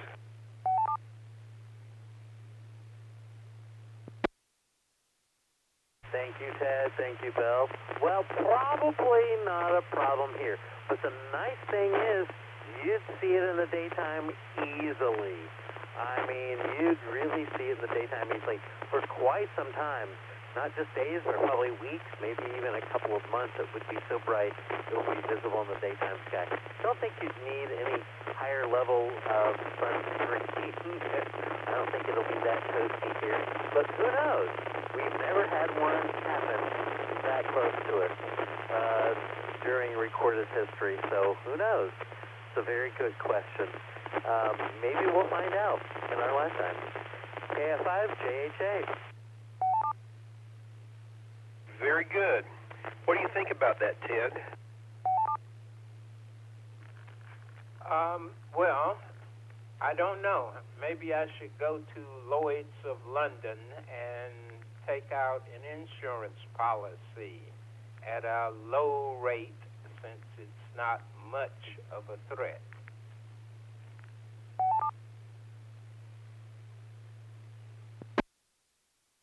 As long as you think that Lloyd's won't go under. Okay, very good. So we're going to end the net. Tonight we had 28 check-ins. Pretty big net. I want to thank everybody for participating, and I want to say hi to everybody we saw at the Ham Fest today. We hope you'll join us here next week and every Saturday night at 9 p.m. to discuss astronomy, space, and space exploration. On this net, the sky is never the limit.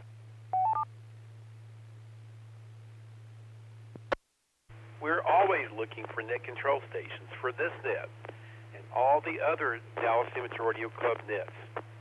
If you'd like to try your hand at content at this net, you can contact any of the net controls or send an email to nets@w5fc.org. That's NETS at w5fc.org. You can find out more about these topics, this net and other nets, by going to w5fc.org, and you'll see all kinds of additional information there. Until next Saturday night, This is N5BB, Bill, and I'll be closing a net at 10:34 p.m. Returning the repeater to normal amateur use. Don't forget, daylight saving time tonight. In the morning, make sure you turn your clocks ahead 1 hour, spring ahead. And Afterglow movie will start up here in a few minutes, and I will let, I don't know who's doing Afterglow. So, is it Brenda? I'm not sure. I'll let whoever's going to be net control for Afterglow come on and defend themselves. This is N5BB. Good evening. Skynet is closed.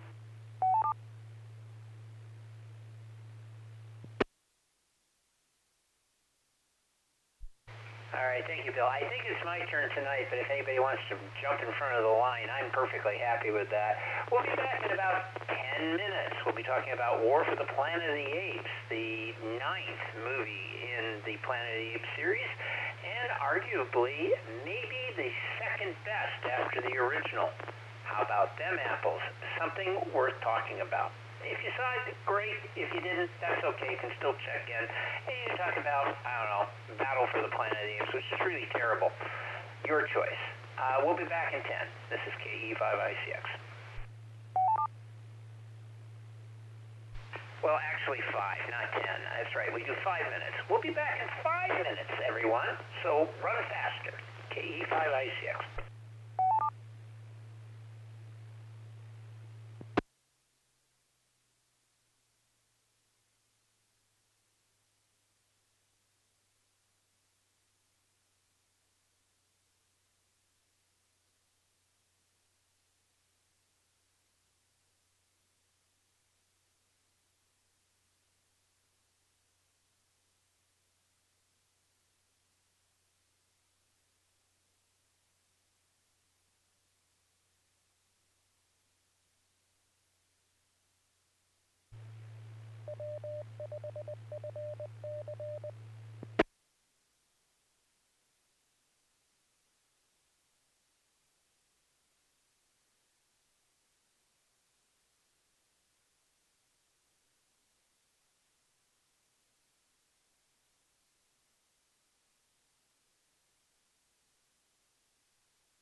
good, sir. How are you doing?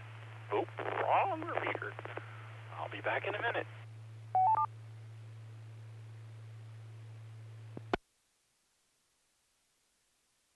Oh, wait, he's going to do the net this evening. Come back, Michael.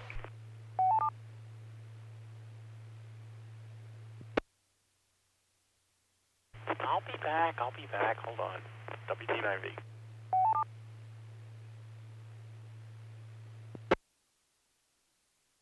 Yeah, he's going to talk to his friend on, I don't know, the Richardson repeater or something. Well, okay, I am Net Control. This is Tom, KE5ICX, and it's my turn in the barrel this week. We have alternating Net Control. That would be Brenda, Michael, and myself. So tonight, let's see. Brenda's telling me, did you know that Jonathan Del Arco is married to Jerry Ryan's agent? No, I did not know that. That's Hugh from Star Trek The Next Generation, and also appeared in last week's Star Trek Picard. If you don't know who Hugh is, then you don't watch Star Trek. Okay, this is what we do. What we're going to do is I'm going to give you the plot, which is kind of interesting, actually. I found it quite fascinating, really. Followed by check-ins, followed by discussion of plot, characterization, special effects, and anything else that we have time for. The net runs about an hour and a half, although I know a lot of folks were up very, very early this morning working on other stuff. I did have my nap this afternoon around 4 o'clock, just so that I could stay awake for this net. If you did not, we understand. I have fallen asleep during this net as Net Control, so it is possible. Okay, here we go. This is part of the POTA, P-O-T-A, Planet of the Apes series. This is movie number 9. So let me give you a little bit about that. It's a 2017 American science fiction action film directed by Matt Reeves and written by Mark Baumbach and Reeves, a sequel to The Rise of the Planet of the Apes from 2011 and Dawn of the Planet of the Apes from 2014.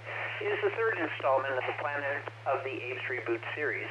The film stars Andy Serkis as Caesar. He was excellent. Woody Harrelson as Mr. Heart of Darkness, and Steve Zahn, and follows a confrontation between the apes led by Caesar. They still use that name, and the humans for control of the Earth. Like its predecessor, its premise shares similarities to the fifth film in the original series, Battle for the Planet of the Apes, but it is not a direct remake.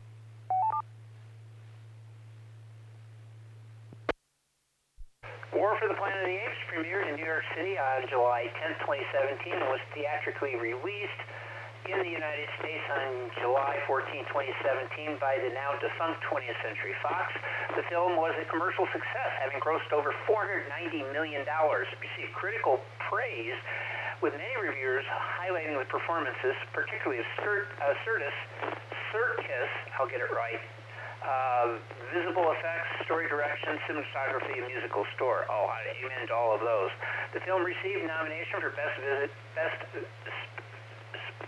Visual Effects and the 71st British Academy Film Awards, or BAFTA, I guess, and was nominated for the Best Visual Effects for the 90th Academy Awards. It's also nominated for 4 Saturn Awards, Science Fiction Award, including Best Director for Reeves and Best Actor for Serkis.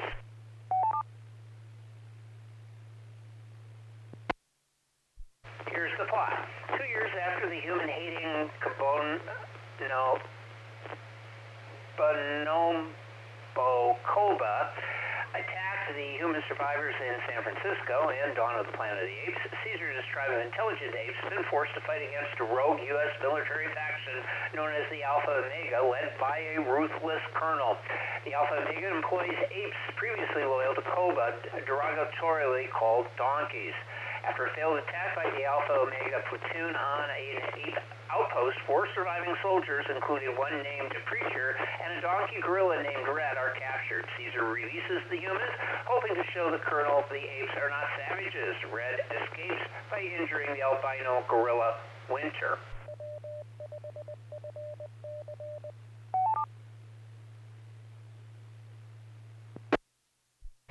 Caesar's eldest son, Blue Eyes, and his lieutenant Rocket return from a long journey. Blue Eyes reports that they've found a place across the desert that's ideal for the apes. Despite an uneasy winter asserting that the apes should leave immediately, Caesar decides they need to prepare fast.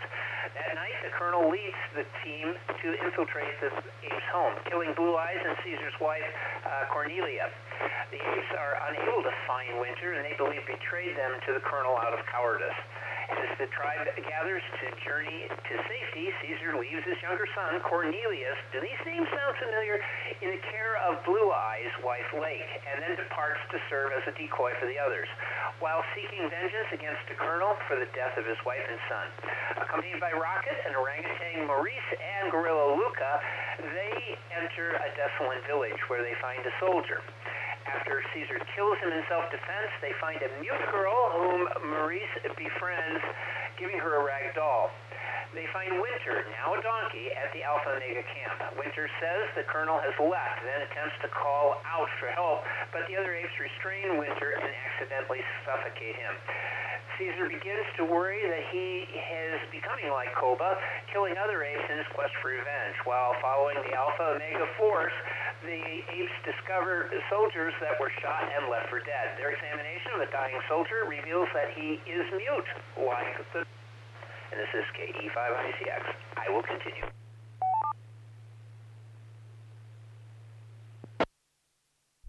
After losing track of Alpha Omega, Caesar's group chases a hooded figure who stole one of their horses and are surprised to discover he is another intelligent chimpanzee named Bad Ape. Bad Ape knows where the Alpha Omega is stationed and leads them there.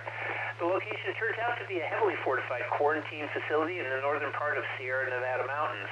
Attempting to get a closer look, Luca is killed by some Alpha or Omega spotters, and Caesar, after deciding to proceed alone, is captured. Caesar discovers that the Alpha Omega has captured his entire tribe and is forcing them to build a defensive wall. The colonel forces him to work with the other apes, but Caesar inspires them to stop working temporarily before the colonel threatens them into going back to work. Caesar deduces that the colonel is barricading the facility against the remaining U.S. Army, who are against him for going rogue and for killing his own men. The colonel tells Caesar that the simian flu virus has mutated and the surviving human carriers subsequently become mute. He has Caesar tortured with hypothermia and starvation to force the other apes to work. The mute girl, named Nova by Maurice, seeks into the facility to give Caesar food, water, and a rag doll. To divert attention from Nova, Rocket allows himself to be captured and beaten by Red. The next day, the colonel discovers and confiscates the doll. Almost done.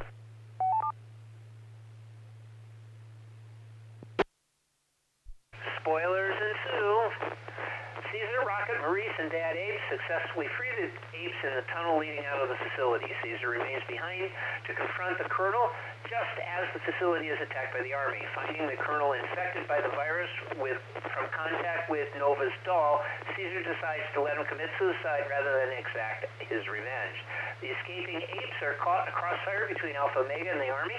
Caesar attempts to blow up a large fuel tank to take out the Alpha Omega forces from behind, but he is shot by Preacher. Red, having a change of heart, intervenes, killing Preacher, and is immediately executed by another soldier. Caesar blows up the tank, which inadvertently triggers an avalanche which completely wipes out both the Alpha Omega and the army. The apes survive by climbing nearby trees. The apes journey across the desert and reach the oasis.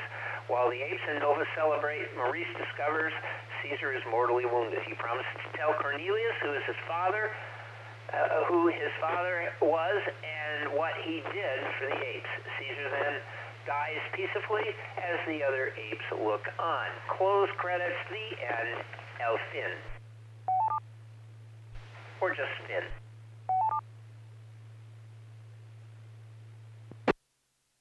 Alright, you got the story. If you saw Battle for the Planet of the Apes, you saw something similar, although inferior product. But in any case, you can talk about that one if you want to, if that's what you remember from the original 5 series. So I will now take check-ins. If you'd like to join us this evening, I'm checking Echolink. We got one there, maybe. Echolink's a little thin this evening, but I will take check-ins this evening. Please come with your call sign, name, where you're transmitting from. Let me know. Did you see War for Pata. War for the Planet of the Apes. Please come now.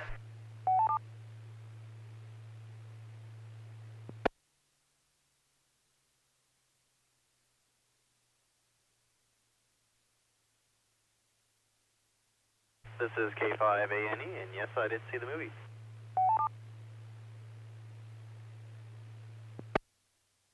WB5OZL, Brenda, and I did see the movie. November Tango 5, Tango Mike, Tony. Yep, I saw it.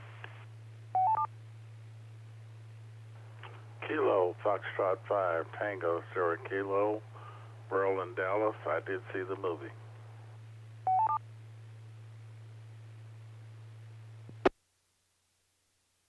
Whiskey 9, Mike Whiskey, in Arlington, did not see movie.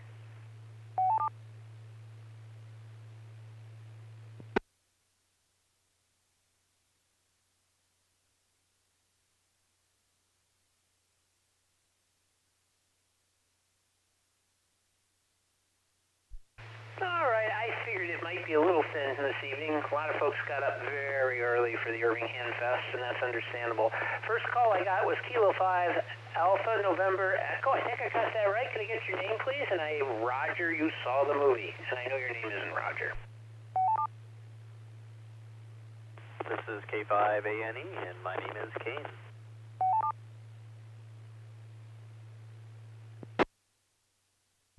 Okay, I want to call you correct. Is it Kane?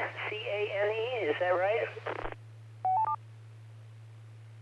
Kilo Alpha, November Echo, and I'm from Richardson, Texas.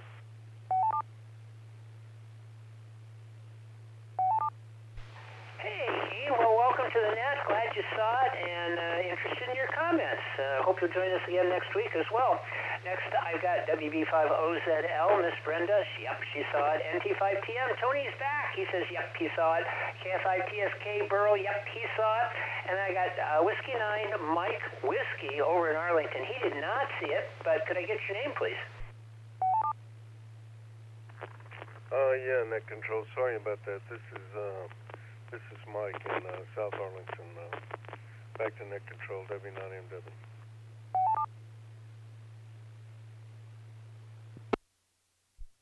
All right, Mike. Well, this is this series, 9 movies and a television, well, 2 television series, an animated and a live action and all that.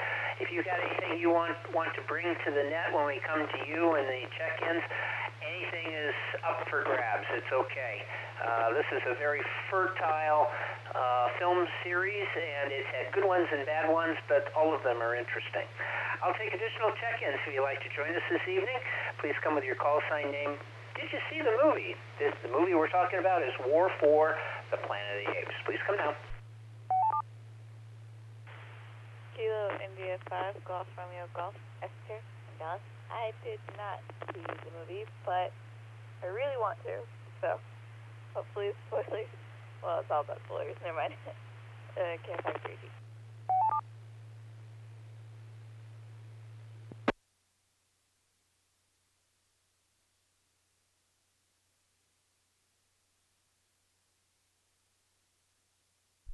All right, I've got KI5GRG, Esther in Dallas. She didn't see it, but I bet she's got some comments on all the other stuff. Anyone else, please come down.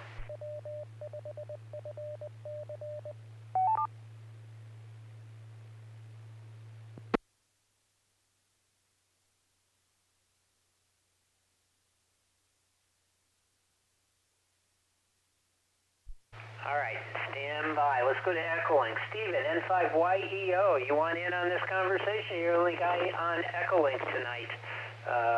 If you're awake, just check in or in the chat, either way, and I'll add you to the list.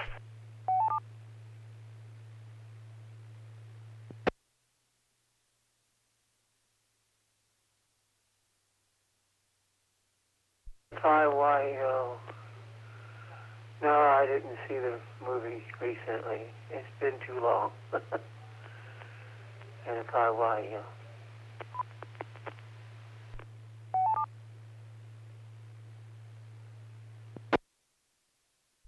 All right, that's okay. We know. I think we'll probably open it up a little bit to the PATA franchise a little bit, but we will focus on this film. Anyone else want to check in? I will put you on the list now. Please come with your call sign name. Did you see War 4, The Planet of the Apes, the most latest film from 2017 in the PATA series? Please come now.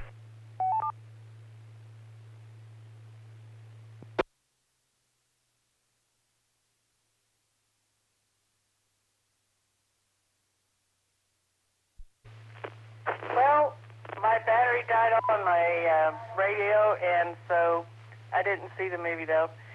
And if you don't mind, I think I'm going to secure my station. I am so tired.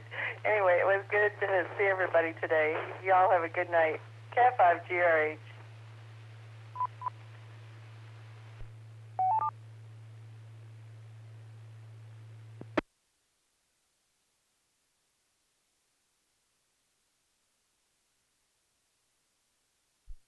Oh, Melissa, I fully understand. It was a long day today, and it'll be a short tomorrow. KI5GRH, I've got you checked out, but thank you for participating as you've done on the last few nets, and we appreciate it. Okay, I'm just going to go ahead and start at the top. We'll take additional check-ins later on. Sometimes we get stragglers. I think Michael will eventually show up here. He's over on the repeater. He gets to say one of the last words. But let's start at the top. This is what we do. We will be talking about plot, and most of you have seen the movies. Those that have not, think about PATA plots, and maybe you have a comment about what you hear from the rest of us. So, first off, K5ANE, Alpha November Echo, that's King. Your comments about War for the Planet of the Apes, the plot, what do you think? I thought it was, pretty normal kind of, war revenge kind of plot. It feels like I've seen this story many times, It's pretty straightforward. The plot kind of got a little bit slow in the middle. It didn't always flow very quickly. Definitely kind of got choked up a few times. And for a movie that's titled War, it didn't really seem like there was a lot of war in it. So it was very very typical in some ways, I guess. I don't know, for revenge. That's about all I can say on that. This is K5ANE.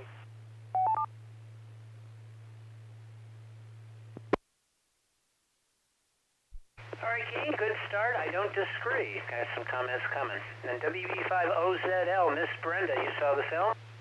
What are your first impressions on the plot?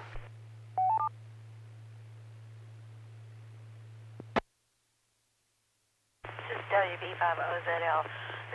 Well, I liked this movie a lot, and I thought the plot was pretty good. It was a fairly simple plot.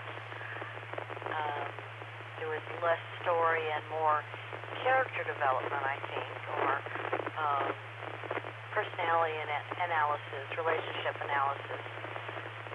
But I was pleasantly surprised with the story on the whole. I have not been a big fan of the Planet of the Apes franchise. I saw the first one when it was released way back when. And usually sequel after sequel, by the time you get to Aliens 8, you can't watch it. They just don't typically get better. Occasionally you'll find one where the second one is better than the first, but not very often. Generally it just goes downhill. But I thought this one was much better than the original. And I was riveted. It was a 2-hour and 20-minute movie, and it seemed like it was about 15 minutes. It just went so well. So I was very pleased. Back to net, WB5OZL.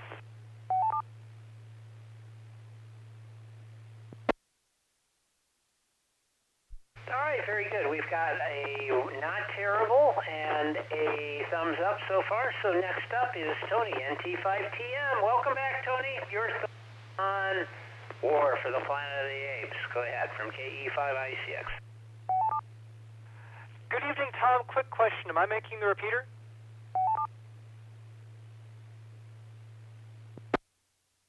Absolutely. You are full quiet and with great audio. Go ahead.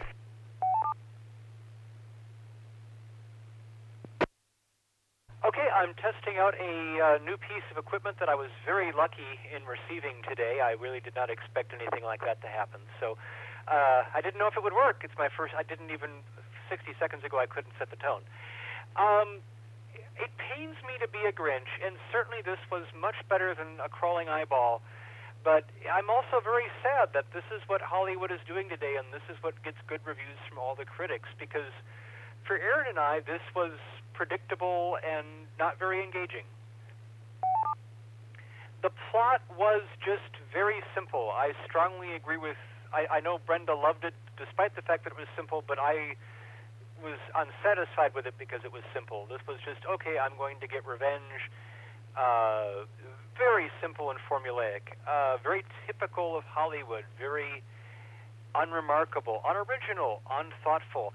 Very full of holes. Of course, if you're a young girl, you can walk right into the closely guarded military base. She can magically infect someone with her speechlessness virus by a second-hand doll, but her father or guardian, whoever that man was earlier, he could talk, so it only applies to bad guys?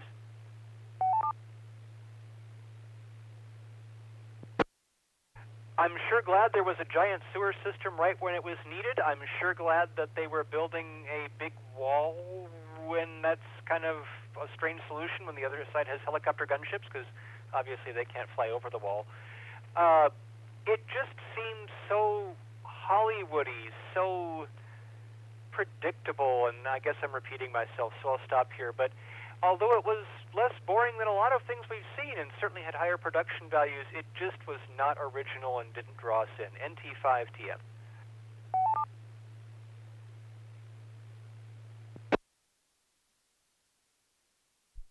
All right, thank you, Tony. That's okay. I share some of your sentiment there. So we got a kind of a thumbs down on the plot. Next up, KF5TSK Burl. You saw the film. What did you think about the plot? This is KF5TSK.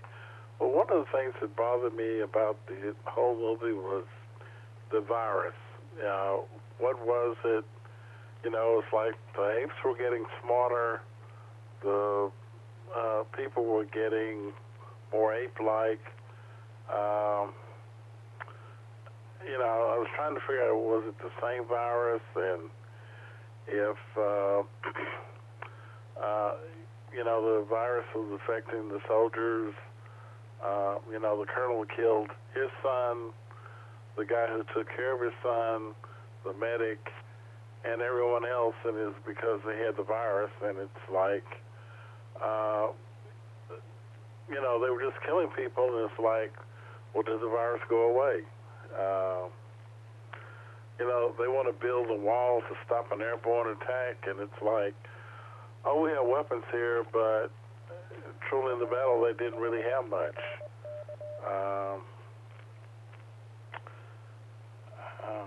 The length of this movie was really tiring. That to try to sit through 2 hours plus of a movie, and it moves slow, but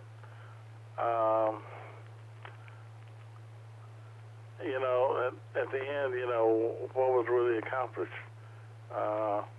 Well, at the end, Maurice could talk and Bad Ape could talk. So maybe the apes were getting smarter. KF5TSK back to net.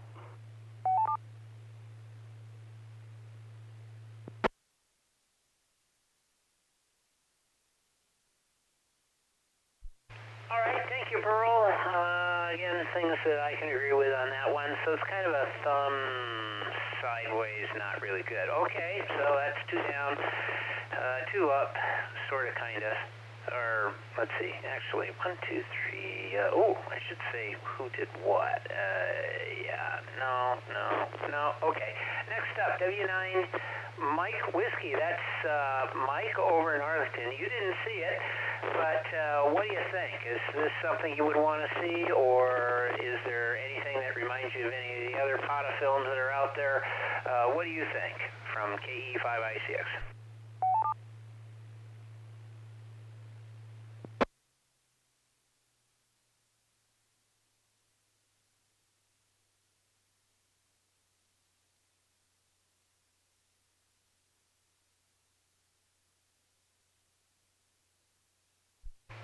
think we lost Mike. I'll put an asterisk by your name. I'll come back to you. KF5GRG, that's Esther in Dallas. Nope, you didn't see it, but what do you think? Is this something, you did say it was something you wanted to see. Have you seen the entire, I don't know, original 5 films, any of the reboots, and what did you think of what you saw, Esther? Go ahead, from KE5IC. Oh, jeez. Yeah, I saw the first film in the series, and I was a kid, so I was, like, interested in it, but I also kind of thought it was cheesy because, you know, I was a kid. But when the 2017 movie came out, I was like, oh my goodness, I need to see it because it was so interesting. But I just never got around to it because I'm not really into, like, fighting films, I suppose. But yeah, it's so interesting, and like the CGI is pretty good. So yeah, I'm interested in watching it. I might watch it tomorrow because we're talking about it so much. So yeah, KF5GRG.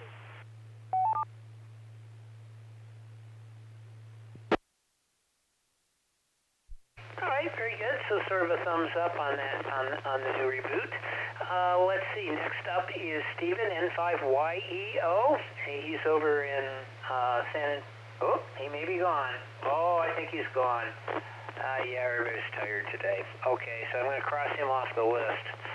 So I'm going to go to Melissa's out. I'll take additional check-ins before I give my comments. Anybody else like to join us? Please come with your call sign name, where you're transmitting from if you want. And let me know if you saw War for the Planet of the Apes. Anybody like to check in? Please come now.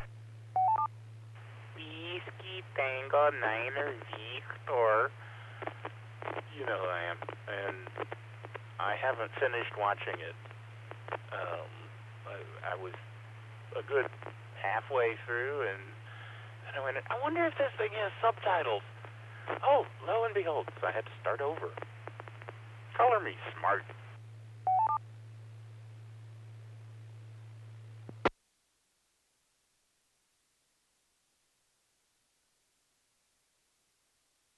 Alright, I got WT9V Michael. He says he saw half the film, so I give him half a yes. Anyone else, please come now.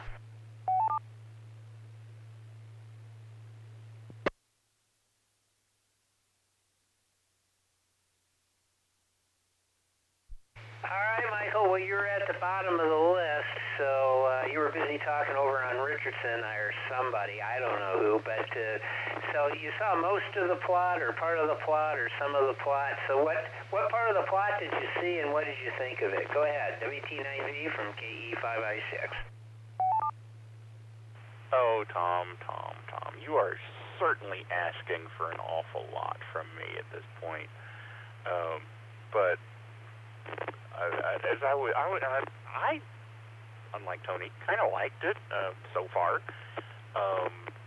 I didn't realize it was so new, which explains why the special effects are not special at all. They just look like apes that have learned how to talk, and chimpanzees and things. So what little comments I've made, product placement, the Coca-Cola truck, I love that. That's product placement. Anyway, and the first scene between Maurice and the little girl, I really liked that scene. Just the way, the unspoken communication. Yeah, from what Tony says, it all falls apart later, but that was really nice. I really liked it. I am just getting to the point where all of a sudden they went from the beach to snow, and I'm lost. So I really don't know what's going to happen. I'm going to get spoilers, but I'll probably keep on watching it, because I kind of like it. It's a nice change from the average movie, and I use the term movie loosely, that we've been getting lately from whoever's picking this stuff. WT9V.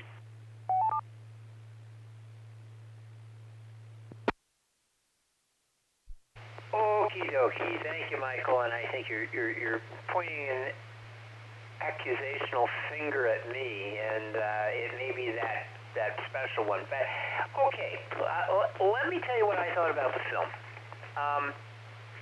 First off, I am a moderate fan when it comes to Planet of the Apes. The original series, the first one, I thought was magnificent. I still love it, and I'll watch it over and over and over again. It is the one that I watch most often. I really don't watch of the original bunch. The third, fourth, or fifth one, I find them virtually unviewable. But the first and second one, even Beneath the Planet of the Apes, with James Franciscus playing,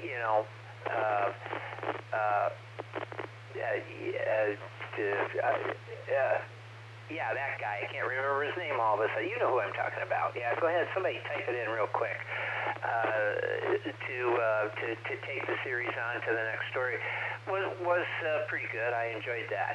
This series has a tendency to play homage to the original series, and in fact, a lot of the things that you see, the Andrews crosses and that were used to string up the poor apes and that is used very effectively in this film as a form of torture. I mean, so visually that is harkening back to the original movie from 50 years earlier. There's also the idea of the alpha and omega that comes up. Now that's been used a zillion times elsewhere, so I'm not sure if there's an actual reference to it, but that actually showed up in Beneath the Planet of the Apes later on.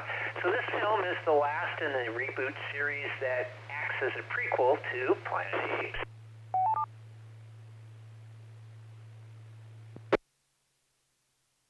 Now, the storyline, while I know and I agree this has been done a million times before, there were some elements about it that I found were quite interesting.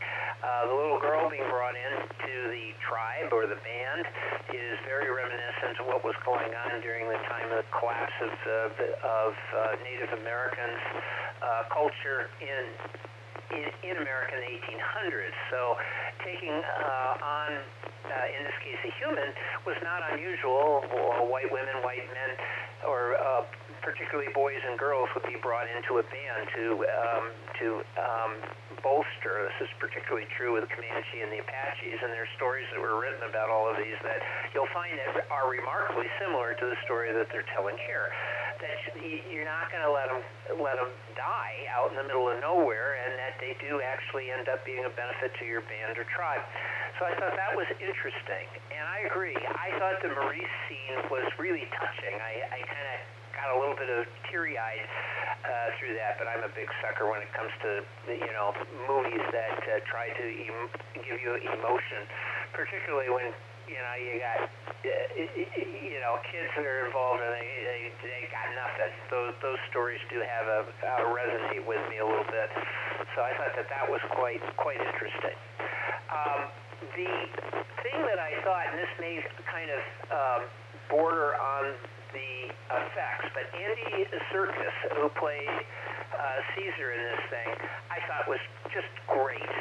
His emotions are there, and now with the special effects, the way they were able to do them, you can record his actual emotions and then put them into this ape body and create a very three-dimensional character that I thought was going on. This leader who has got some very weedy things going on.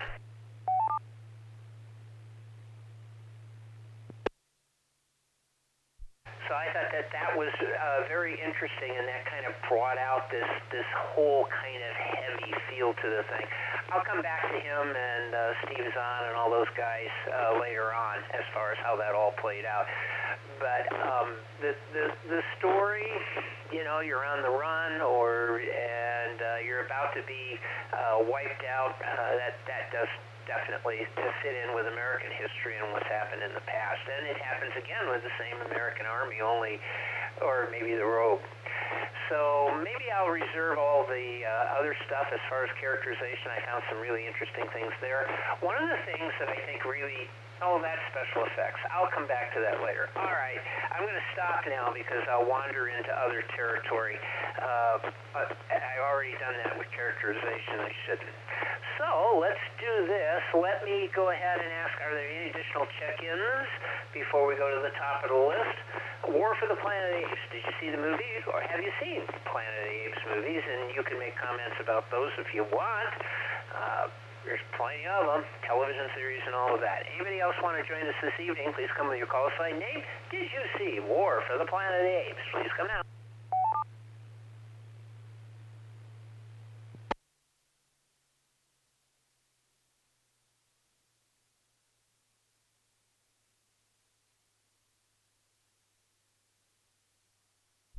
Okay, that's okay. I know there's a lot of sleepy people out there. So let me go to the top of the list. This will be Kane, and the next thing we're going to talk about is characterization. So you got a bunch of characters in this thing, and geez, I don't know how many people in this film. There's at least a dozen different main and supporting characters in this thing. So I'm going to start with Kane. K5ANA. Oh, I get the Kane thing. K5ANA.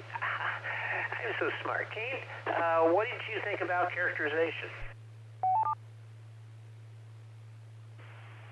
I think that even though there were a lot of characters, I really think they did an excellent job really fleshing out so many of these characters. It's easy to, when you've got this like big, cast, most of them are CG, but a big cast here, to have a lot of characters that are just really empty and just not there, but they really gave a lot of distinctive personality to each one of them, with lots of deep kind of, relationships going on across them. And that's definitely where this movie shines, is the amount of character development that goes on throughout it and the relationships that happen.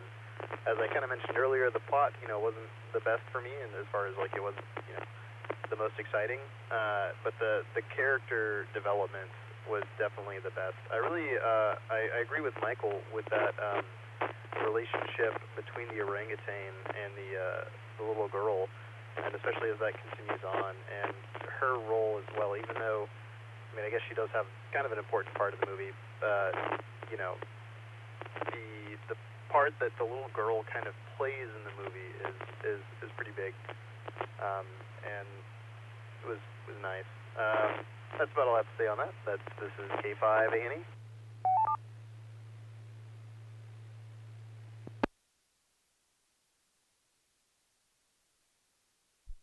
All right, thank you, Kane. Next up is Miss Brenda, WB50ZL. What did you think about characterization, Brenda, from KE5ICX? This is WB50ZL. I just thought they did a remarkable job creating all these various characters and giving them distinct personalities, and then you had all their various relationships of varying depths. Thought they did better with these apes than so many movies do with actual humans. The apes were created using motion capture and CGI, a mix of those. I would be fascinated to see exactly how that was done, because you get the feeling you're really looking at an ape, but it's a human under there, and you're just, I'm sure it's a fascinating process how they created these images on the screen. I thought the little girl was really good, a good addition to the story. There are a lot of poignant moments, and there's a lot of sadness and tragedy, but there's a lot of heartwarming elements to it as well. The apes were really what we would say human-like. They had that depth. Woody Harrelson is just perfect as the evil military leader. Of course, he's an actor. He can do no wrong. He's just wonderful. But this is an often done theme to military antagonists who hate each other but still have some respect and are just determined to go down fighting. So I thought that was very interesting. Okay, back to net, WB5OZL.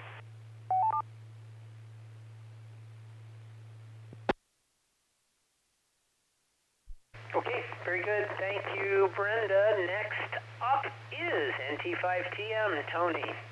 Your characterization, go right ahead from KE5ICX.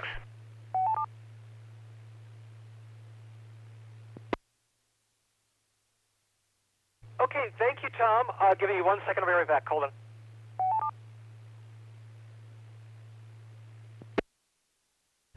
Okay, sorry about that. Kitchen equipment that needed attention. I can agree with what others have said, and at the same time use that to justify having a lower opinion of the movie. The characters were very distinct. Aaron, go ahead. But at the same time, they were not original. It is not unusual for a threatening character to suddenly have mercy on the pretty young girl who's innocent and childlike. The character of Caesar was allegedly a great military genius, and he could talk and was articulate, but we never see really why he's a great military genius. Maybe that was in the previous two movies, and so I was just taken for granted. But I just never felt, okay, he's in charge and he's supposedly a brilliant character, but he's obsessed with revenge and he's not that interesting.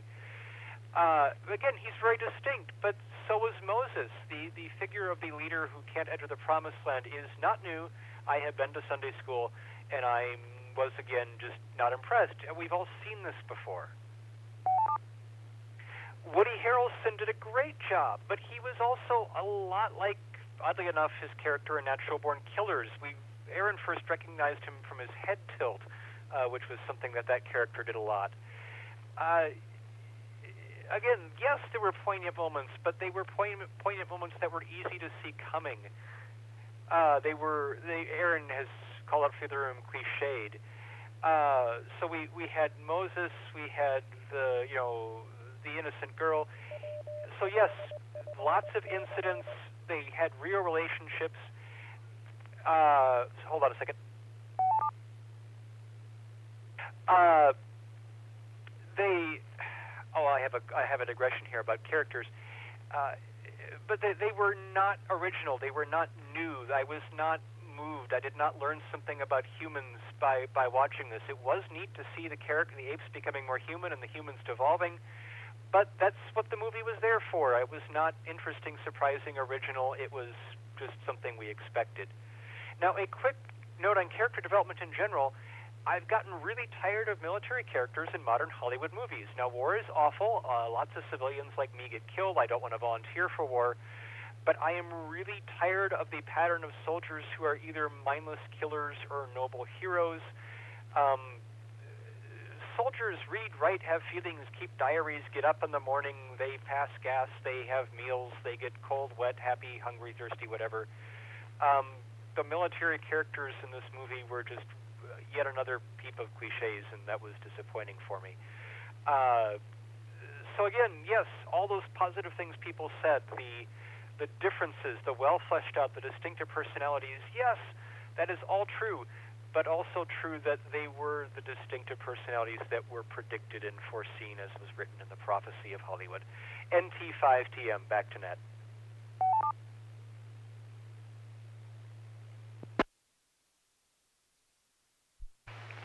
Okay, Tony. All right, good analysis. Next up is KFITSK, Burl. Prove Tony wrong. Tell us how these characters are fantastic. KFITSK from KE5ICX.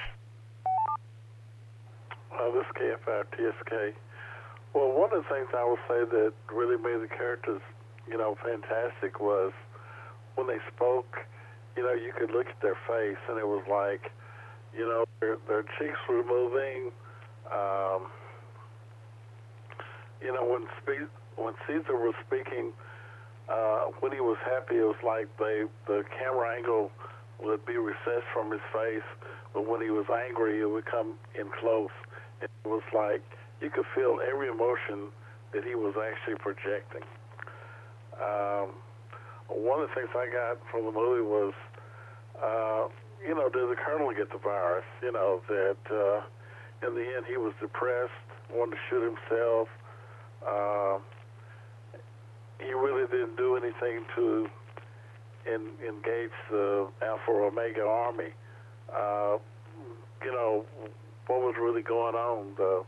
You know, you look at the army and it's like, if there's a virus, what were you doing to protect yourself? And it was like, you know, we're going to do what the Army always does. We're just going to march into battle.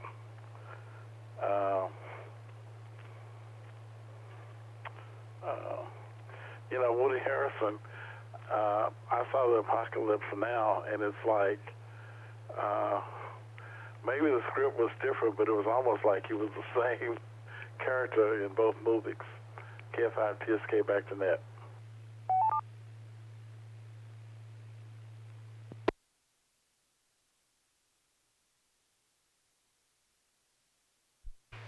All right, thank you, Burl. Yeah, I understand. We're kind of plotting into those the territory, the well-worn territory we've seen before.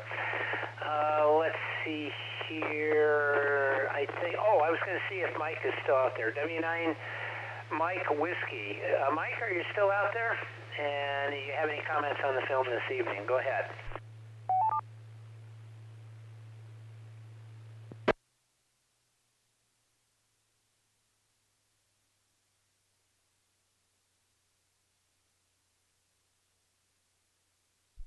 All right, Mike is gone. Let's see if I did my notes correctly. KI5GRG. Esther, you have additional comments? I know you didn't see the film, but you got anything for us? You mentioned you might want to see the film, but anything that rings a bell from the series that you've seen or anything about it? I'll give you a chance to respond and even ask questions. KI5GRG from KE5ICX.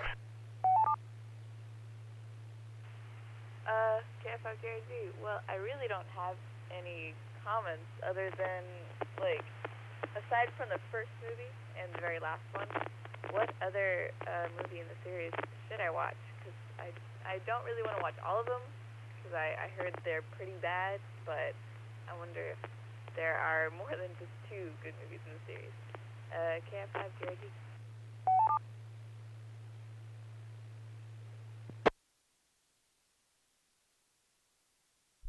All right, thank you, Esther. I will give you my opinion, and then anybody else that wants to,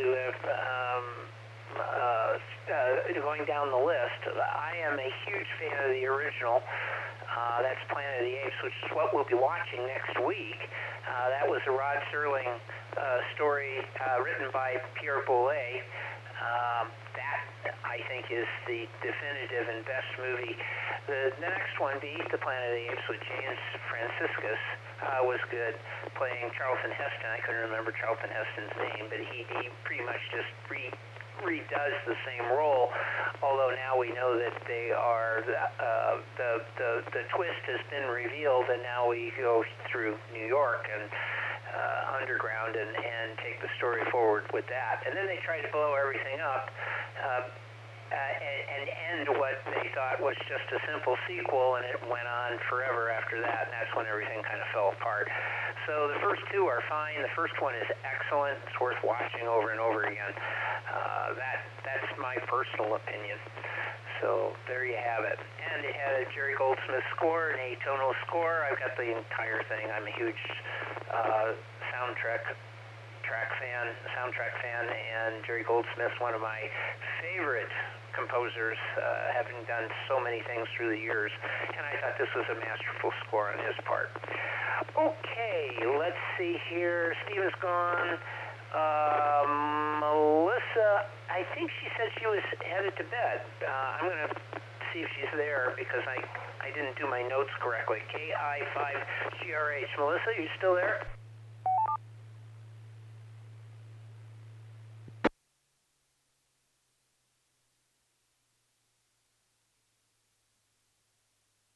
Okay, I used the wrong symbol. I put a little asterisk after the name. That usually means that they have a comment later on or you need to come back to them, and it should have been an X because I think she went to bed. Okay, next Team 9, Victor, Michael, are you finished with the movie yet? And what's your opinion of the characterization? Go ahead, from KE5I6. I'm afraid I am not finished with the movie. I still apparently have an hour and 40 minutes to go, which is longer than most of the movies we watch. So, I think I should have cheated and started my homework early on this one.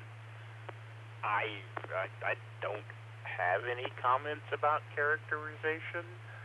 I will agree with Tony that the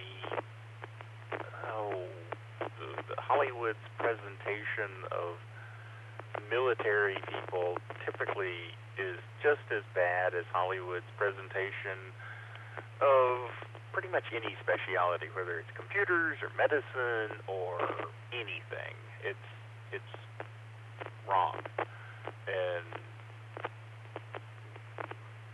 one-sided or whatever. It's not even two-sided. It's just flat. Not all military people are heroes or evil villains. You know, most of them are just people. I've known and worked with quite a few people that used to be in the military, and they're just people.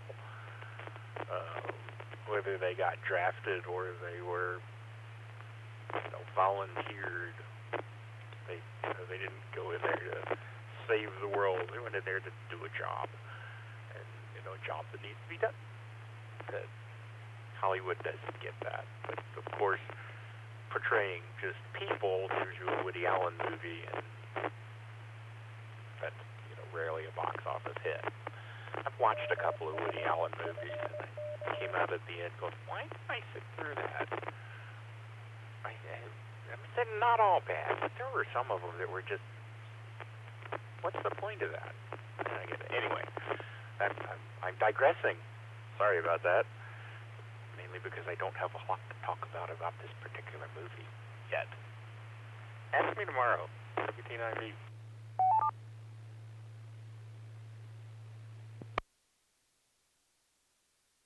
All right, Michael, I understand. I get it. And I got some comments on that as well, as far as the how characters play out.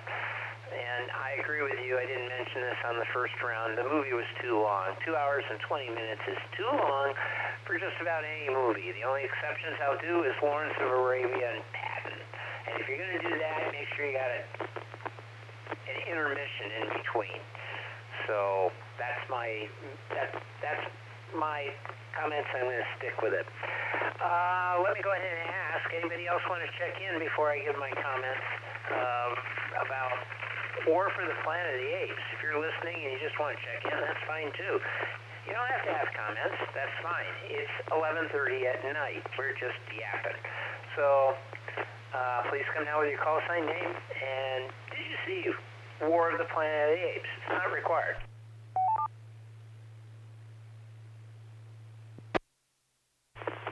Kilo Oscar 4 Charlie Bravo Mary. This is Johnson over in Grand Prairie. Just listening to you guys tonight.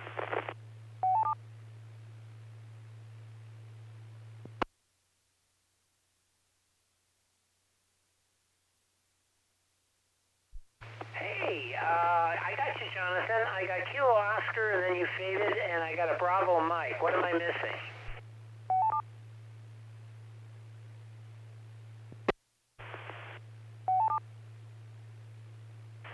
Sorry about that, guys. It's Kilo Oscar 4 Charlie Bravo Mary. Working on a kind of a messed up setup over here with this antenna, but I'm listening.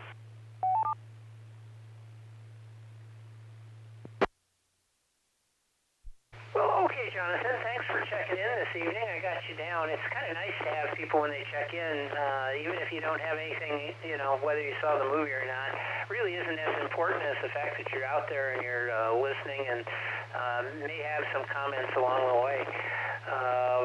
That's cool. You sound okay. You got a little bit of noise. You're about 20% noise.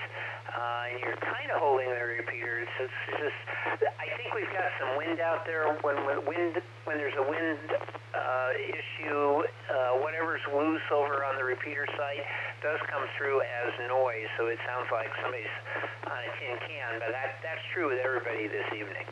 So it's not you. It's probably the output on the repeater. One of these days we're going to take a couple of wrenches and tighten down whatever the hell it is up on top of the building that's causing that noise.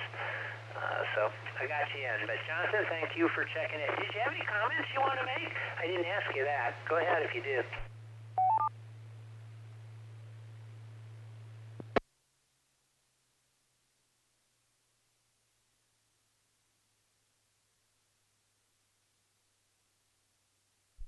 All right, that's okay. Let me give you my comments on the characterization.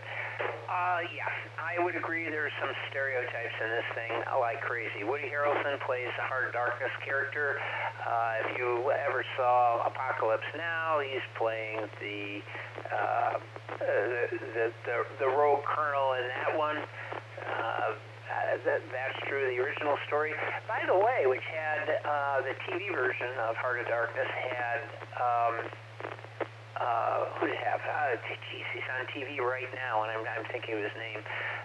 Roddy McDowell, who also played in the original Planet of the Apes series. It's kind of interesting. I don't know. It's all connected together in weird ways, I suppose. The Caesar character I really enjoyed. I think Andy Serkis, as I mentioned earlier, did a great job. Bad Ape Steve Zahn, I thought was fun, kind of a comedic relief in the fact that he's there and doesn't fit in, but does fit in. That sounds like characters and people we've known through life. That worked, I thought, pretty well. There was the cameo, so to speak, for Kobe Kebbell as Koba, I should say. I saw half of the first film. I did not see the second film, so maybe if I had seen the second film, it may have segued into the third film and actually made it a little more comprehensible. Now, let's see. Hang on a sec.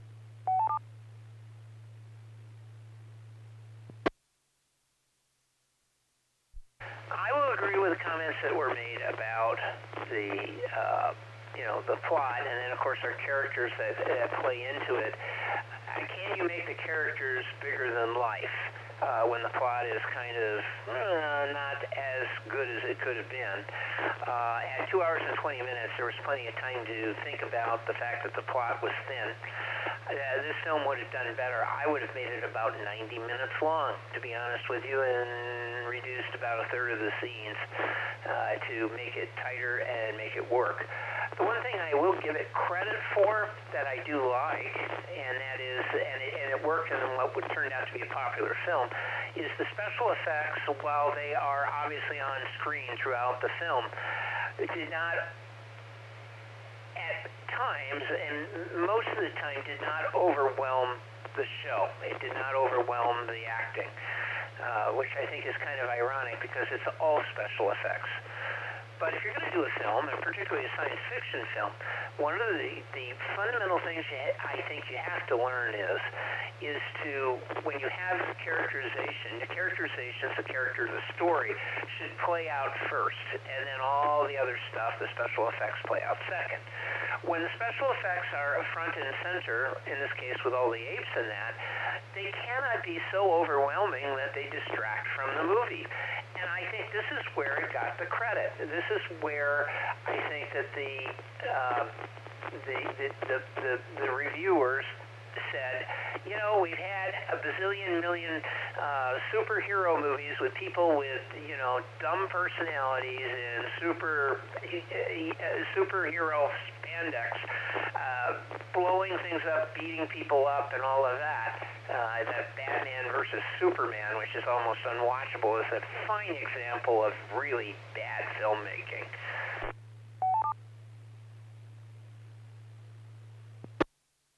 It shows, and I think one of the reasons why it got a kind of a positive review is that it shows what the potential can be. That you can make a film that doesn't have to have the special effects as the main driving force. It is a part of and essential to making movies, just like a set is, or proper lighting or sound or music or any of those things. Take the special effects, put them on the screen in an appropriate way without making it look like the latest superhero movie of the week, which I really cannot stand. So I think they did that. The 2 hours and 20 minutes was excessive, but it did give you an opportunity to look at the characters in a methodical way and be able to empathize with them and sympathize and realize that it kind of mattered. Now, that being said, there's another thing that comes into this, and I think I've mentioned this on occasion, and maybe this goes back to plot as well. We've had real stories, we've had real historical events where characters and people have done things. I'm a huge fan of history. I wish I knew more than I do, but I'm a huge fan of history, and when people actually do the things, they are written out. I didn't see any of this stuff firsthand, but when actual characters do things that are extraordinary, and they're put in extraordinary circumstances, and they come out hopefully ahead, sometimes they don't, bad things happen, that's notable and important, and it's something that you want to mimic going forward. And this movie has that, but of course it's not real. So you look at it and say, oh, this has been done before. And that's kind of the low point of it, because you want the characters to be genuine. You want something original to come out of it, but it doesn't always work out that way. And that's why I agree. This is not the best film in the world that I've ever seen. This is not the best character formations in the universe.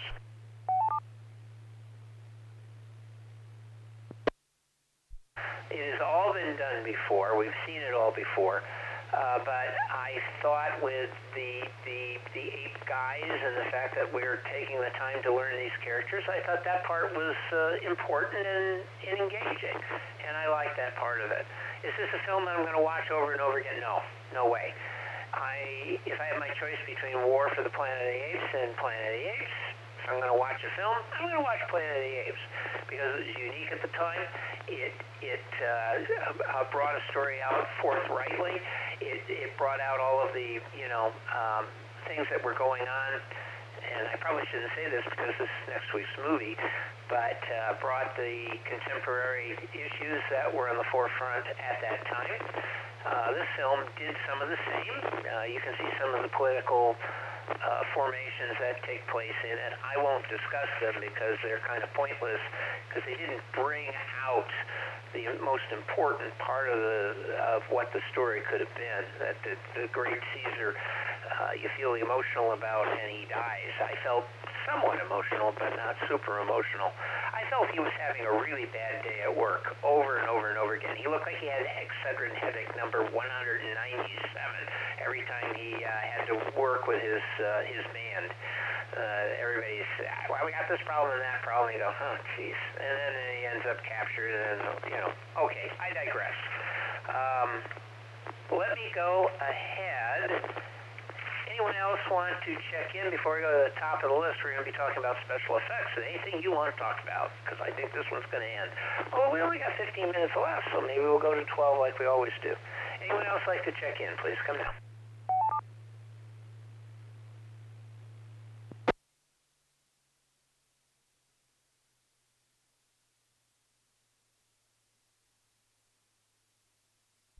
All right, we're going to go to the top of the list. That would be Kane, K5ANE. Anything you want to talk about? Generally, we do special effects, but anything you want to say about the film? This will probably be our parting shot for this evening. What do you think? Even about the series, for that matter. K5ANE from KE5ICX. Go ahead.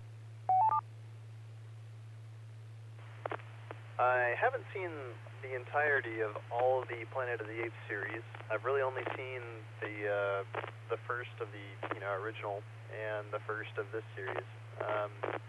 So I don't exactly have a ton to draw from for comparing it to the previous history of it. I really liked the originals, and I had pretty high hopes for this, especially with it being war for the Planet of the Apes. And I was like, oh, this is going to be some big, kind of battle kind of movie going on. And, I mean, it does have the big battle, but, ultimately, it didn't quite come through as much as I had hoped for it. I have to say, though, when it comes to special effects, they once again nailed it. They did an incredible job with the styling of all of the monkeys and apes in this movie, and you almost forget that you're looking at CGI in some of these scenes. It's really gotten to that point for this, and the motion capture and managing to get that motion capture to actually be realistic, fluid motion, and positing them into the scenes. It's a really good job on all of that. Quite a technical achievement this whole series has been, from what it seems. But yeah, ultimately, this movie just didn't really feel incredibly original to me. Which, I mean, of course, it's the third movie of a series of a reboot of a, okay, I'm trying to demand an original movie in this. Like, okay, but anyways, I digress. Overall, pretty good movie. I probably won't end up watching it again though. But not too bad. This is K5A&E.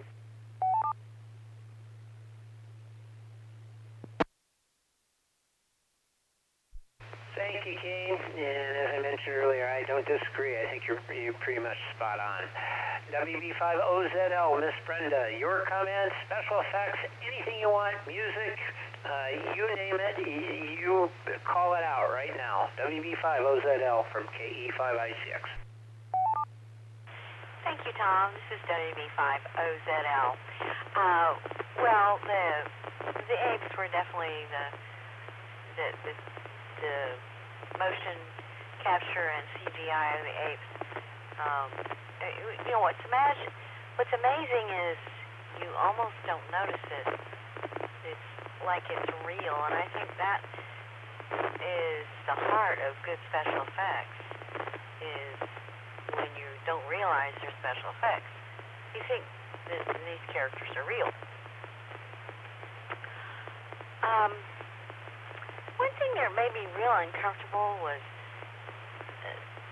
these guys out in the snow.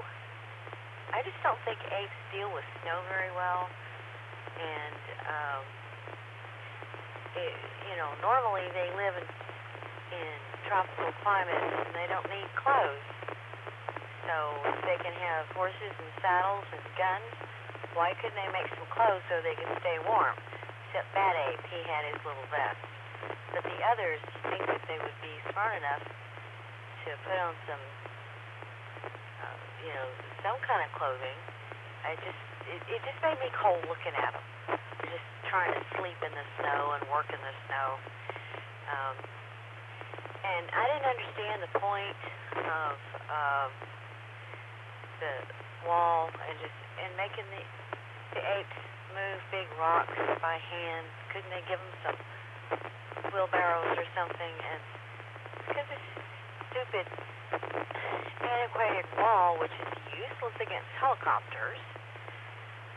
So I thought that was a little bit contrived. Let's see. I liked the music very much. I did. I thought it was really, really good. And I don't know much about the composer, what else he might have done, but this was, I thought, first rate.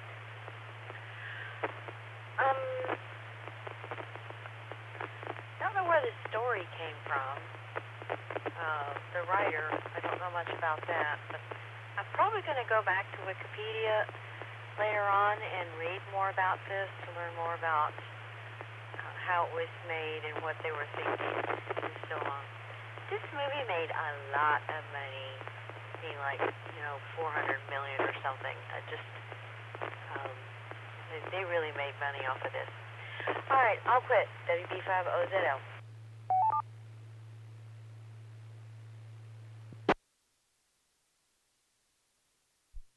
All right, thank you, Brenda. And the the composer was Michael Giacchino, who is currently, was riding high on all of the Star Trek reboots, music-wise. He's sort of the heir apparent to Jerry Goldsmith, which I mentioned earlier. So he has a very good affinity for films. He also did some really fantastic music on the series Lost. And before that, he did Medal of Valor. That's how he was discovered by J.J. Abrams, and went on to do a lot of his movies and television series that came after that. So he had that kind of waking moments, very much similar to what happened with Jerry Goldsmith, who was my other favorite composer and who Michael Giacchino reminds me of all the time, from his days with Irwin Allen. So it's a very similar path to success. Okay, next up is NT5TM. Tony, you got any parting shots? What'd you think of special effects or music or whatever you want to say? Series, you got it. NT5TM from KE5I6.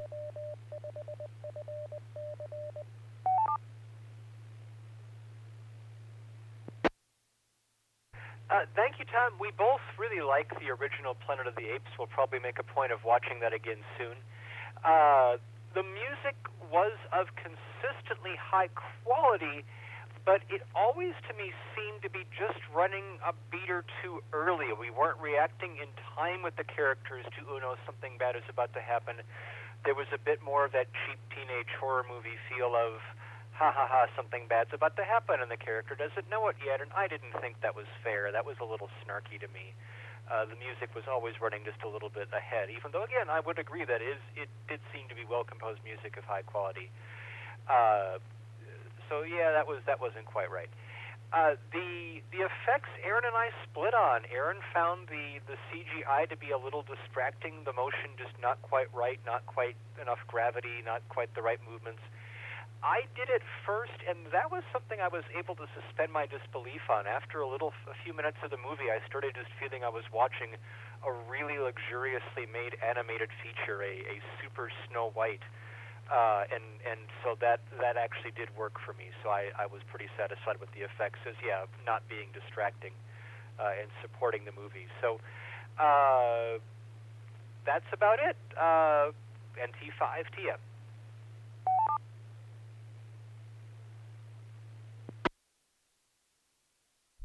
All right, well, thank you, Tony. And I think they call that the uncanny valley. I've talked about that before, where, the digitization, usually it's human, but in this case it's ape, doesn't always shine through with folks that are watching the film.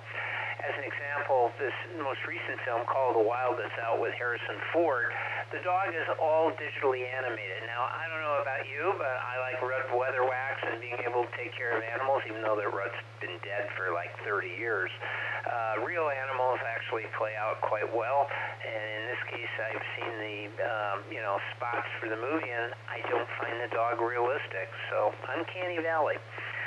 Okay, let's see. Burl, KF5TSK. Burl, I know you've got comments about any and everything.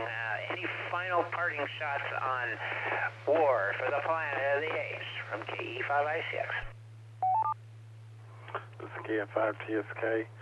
Well, I would say probably the most interesting scene was the avalanche that I guess fell down on the whole military, the army, the whole complex. Seeing Caesar running, hopping into a tree, and trying to survive the avalanche. One of the things there is they kept showing this, railroad and it's like, but they never showed any cars or an engine or anything. It's like, we were just there to protect it. One of the things I thought was interesting was they showed this, attack by all these helicopters, but it was almost like it was from another movie. We just brought it in. We thought it was cool to, have this thing.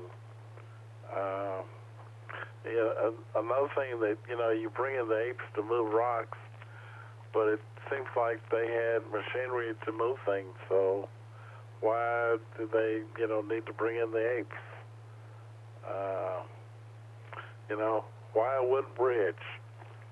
KF5 TSK back to net.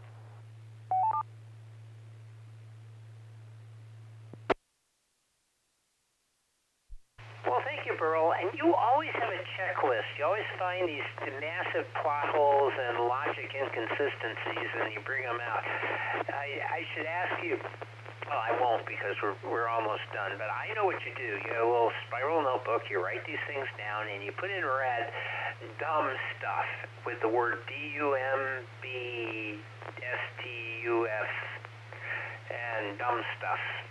And then you figure out what the hell it all means in the end and why they messed up. But you always have something there to say that it makes sense. I agree. And the afterthought on the helicopters, it sort of reminded me of, what was the movie? Final Countdown, where we lead up to the big battle and then nothing happens. In this case, they lead up to the big battle and there's a big, avalanche and it's all over and the apes win. Game over. Like sudden death overtime, which it kind of was when you think about it. Okay, let's see. I've still got Esther out there. She may be awake at KI5GRG. Any final comments you got on ADA? Please go ahead. KI5GRG. Well, I'm a teenager, so, I naturally stay up late. But, I'm just so fascinated with the special effects and CGI in the movie. Because, you have to know that the actors have to pretend like they're apes. And they have to have these special little, prosthetics? Yeah, on their arms to extend their arms so they can walk like an ape. And then you have to put your special effects over that. So I can imagine the actors really have to be good at their job to be able to pretend to be an ape while they see someone else in a weird latex suit or just skin tight suit, just staring at them, try to act like an ape. KF5GRG.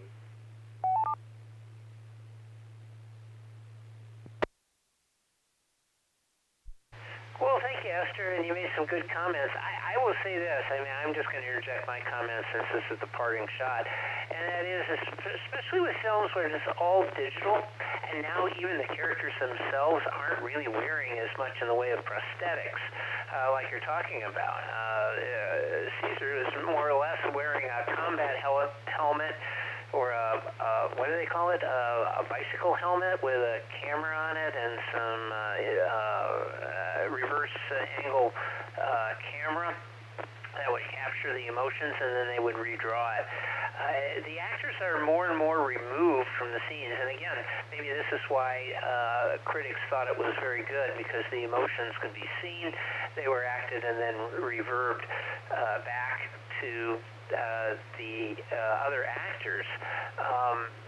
Science fiction films always have this suspension of belief, or belief in the suspended, I don't know, having to do with science fiction films. Actors have always had to look at stupid stuff that didn't, like a basketball or something, and then imagine it as a fantastic force field or alien or something, and that's where the acting comes into play. But now you don't even have sets. You have green screen everywhere and dots to locate and create scenes. The actors have to really believe and mentally impart in their minds an entire set, a look of a character, the look of other characters, and what's happening in a moving, changing environment. It is really hard to do. And some actors, by the way, do a really good job with it. Others do not. And today, you really may have to build your own world in your own mind and hope that it translates onto screen, which is, I think you make a really good comment about all of that. Okay, next up is WT9 Victor. That would be Michael. Your final comments on anything you want. Maybe. Go ahead, from KE5I6. I'm sorry, I was napping. What was this all of? No, seriously, the comments about the special effects, the special effects, I think, were stunning because you hardly know. Elvis has left the building. As I've said before, and others have said, when you notice the special effects, they're not good. I mean, you may think that Iron Man can fly, but whatever. When the special effects are so good but subtle that they just help with making the story that's being told be told, that's when they're good, not when it's flashy or gee whiz or whatever.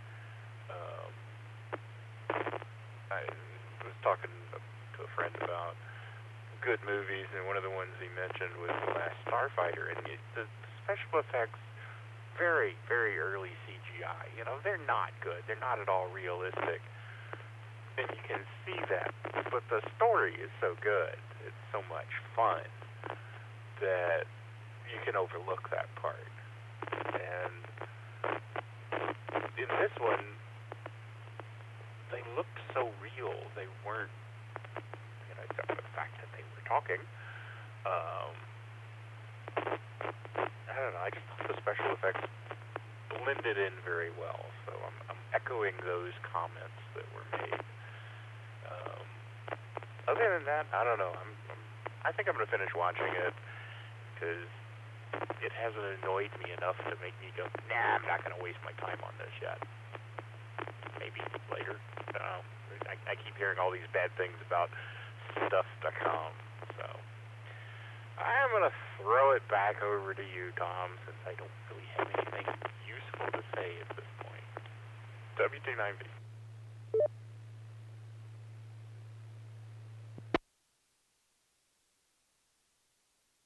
All right, thank you, Michael. And yeah, I get what you're saying. And well, what do you do, and how do you handle it? I think movies, and these will be my final comments. I already interjected all the things that I wanted to on the various check-ins. As net control, you can do those things if you want.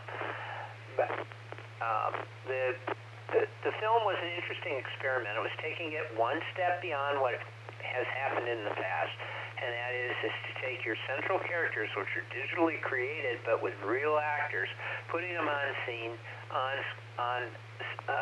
set, and allowing them to do emotional things. And I think that's why they gave the extra time for these characters and these actors to produce what they wanted to produce, which is to create human, I put that in quotes, human characters that we could relate to regardless of what they look like.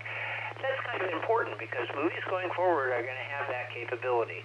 But most of the stuff that's been going on in recent years is, as I mentioned earlier, has gone with the superhero stuff, and it doesn't make any sense. Other things that are included in films like that are the stunts that make no sense. Fast and Furious stuff like jumping over, and the latest Star Wars had that as well. Totally unrealistic. I'm going to jump over a starfighter and do it in slow motion, and nothing's going to happen to me. Not even a backwash from the starfighter going by. That sort of thing just is what takes you out of the story.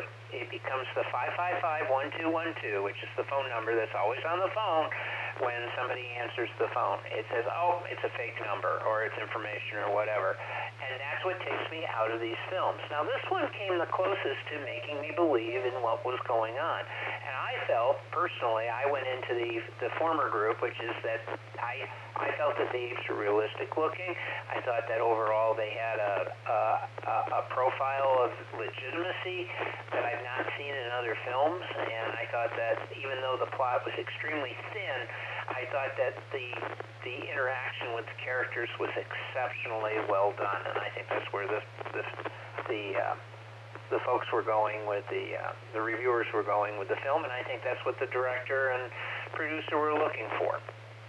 Could have been better? Yeah. Could have been shorter? Yeah. Could it have been more emotional for the audience? mostly. I think on a scale of 1 to 10, it got to about 6.5 or 7. So it's not going to be my favorite film, but I think it shows promise and it shows what you can do with a film. And I think the most important part is that when you make $500 million off a film like that, Repeater, timeout for 15 seconds.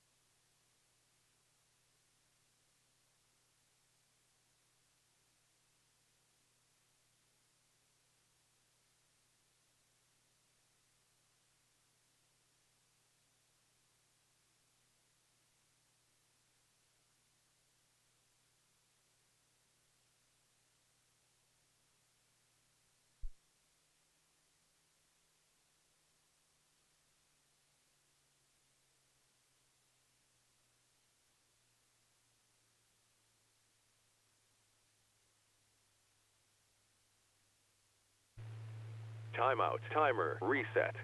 Repeater enabled.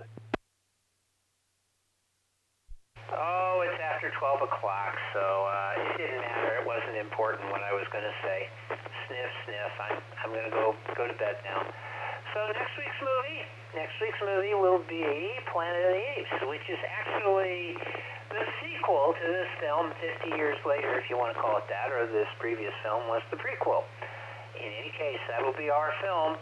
If you'd like to sign up for the Afterglow Movie Net, you can go to Afterglow Movie, that's 2 words, on Facebook, and you'll see the list of movies that we've got lined up, as well as any chance for suggestions you might have. You can put them in the window there with the information. We also watch the movies, some of us, on Friday evenings at 8 o'clock. If you want to be a part of that and make your comments there, you can do that as well.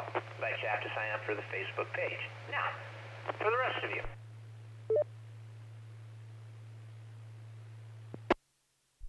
If you're not interested in any of that stuff and you would like to just know what the next movie is and maybe where you can see it, because a lot of the movies are posted, we do live in a streaming world, you can send an email to me at my call sign is Kilo Echo 5 India Charlie X-Ray KE5ICX at yahoo.com. I'll put you on the list and then you'll get the movie updates. Usually Sunday, sometimes I go Monday or Tuesday depending on what's going on, but I'll send you information on the movie as well as the link to the movie if it's available online. So that's it from me. I'm going to say 7-3 to everybody. It was a great evening. It was good seeing folks today. I saw several of you today over at the Irvingham Fest. So have a good evening. See you tomorrow. Remember, you're going to sleep in 1 hour for here soon. So you get to jump 1 hour into the future. Bye-bye and bye-bonds. This is KE5ICX, returning the repeater to whatever the heck it is we do. See y'all.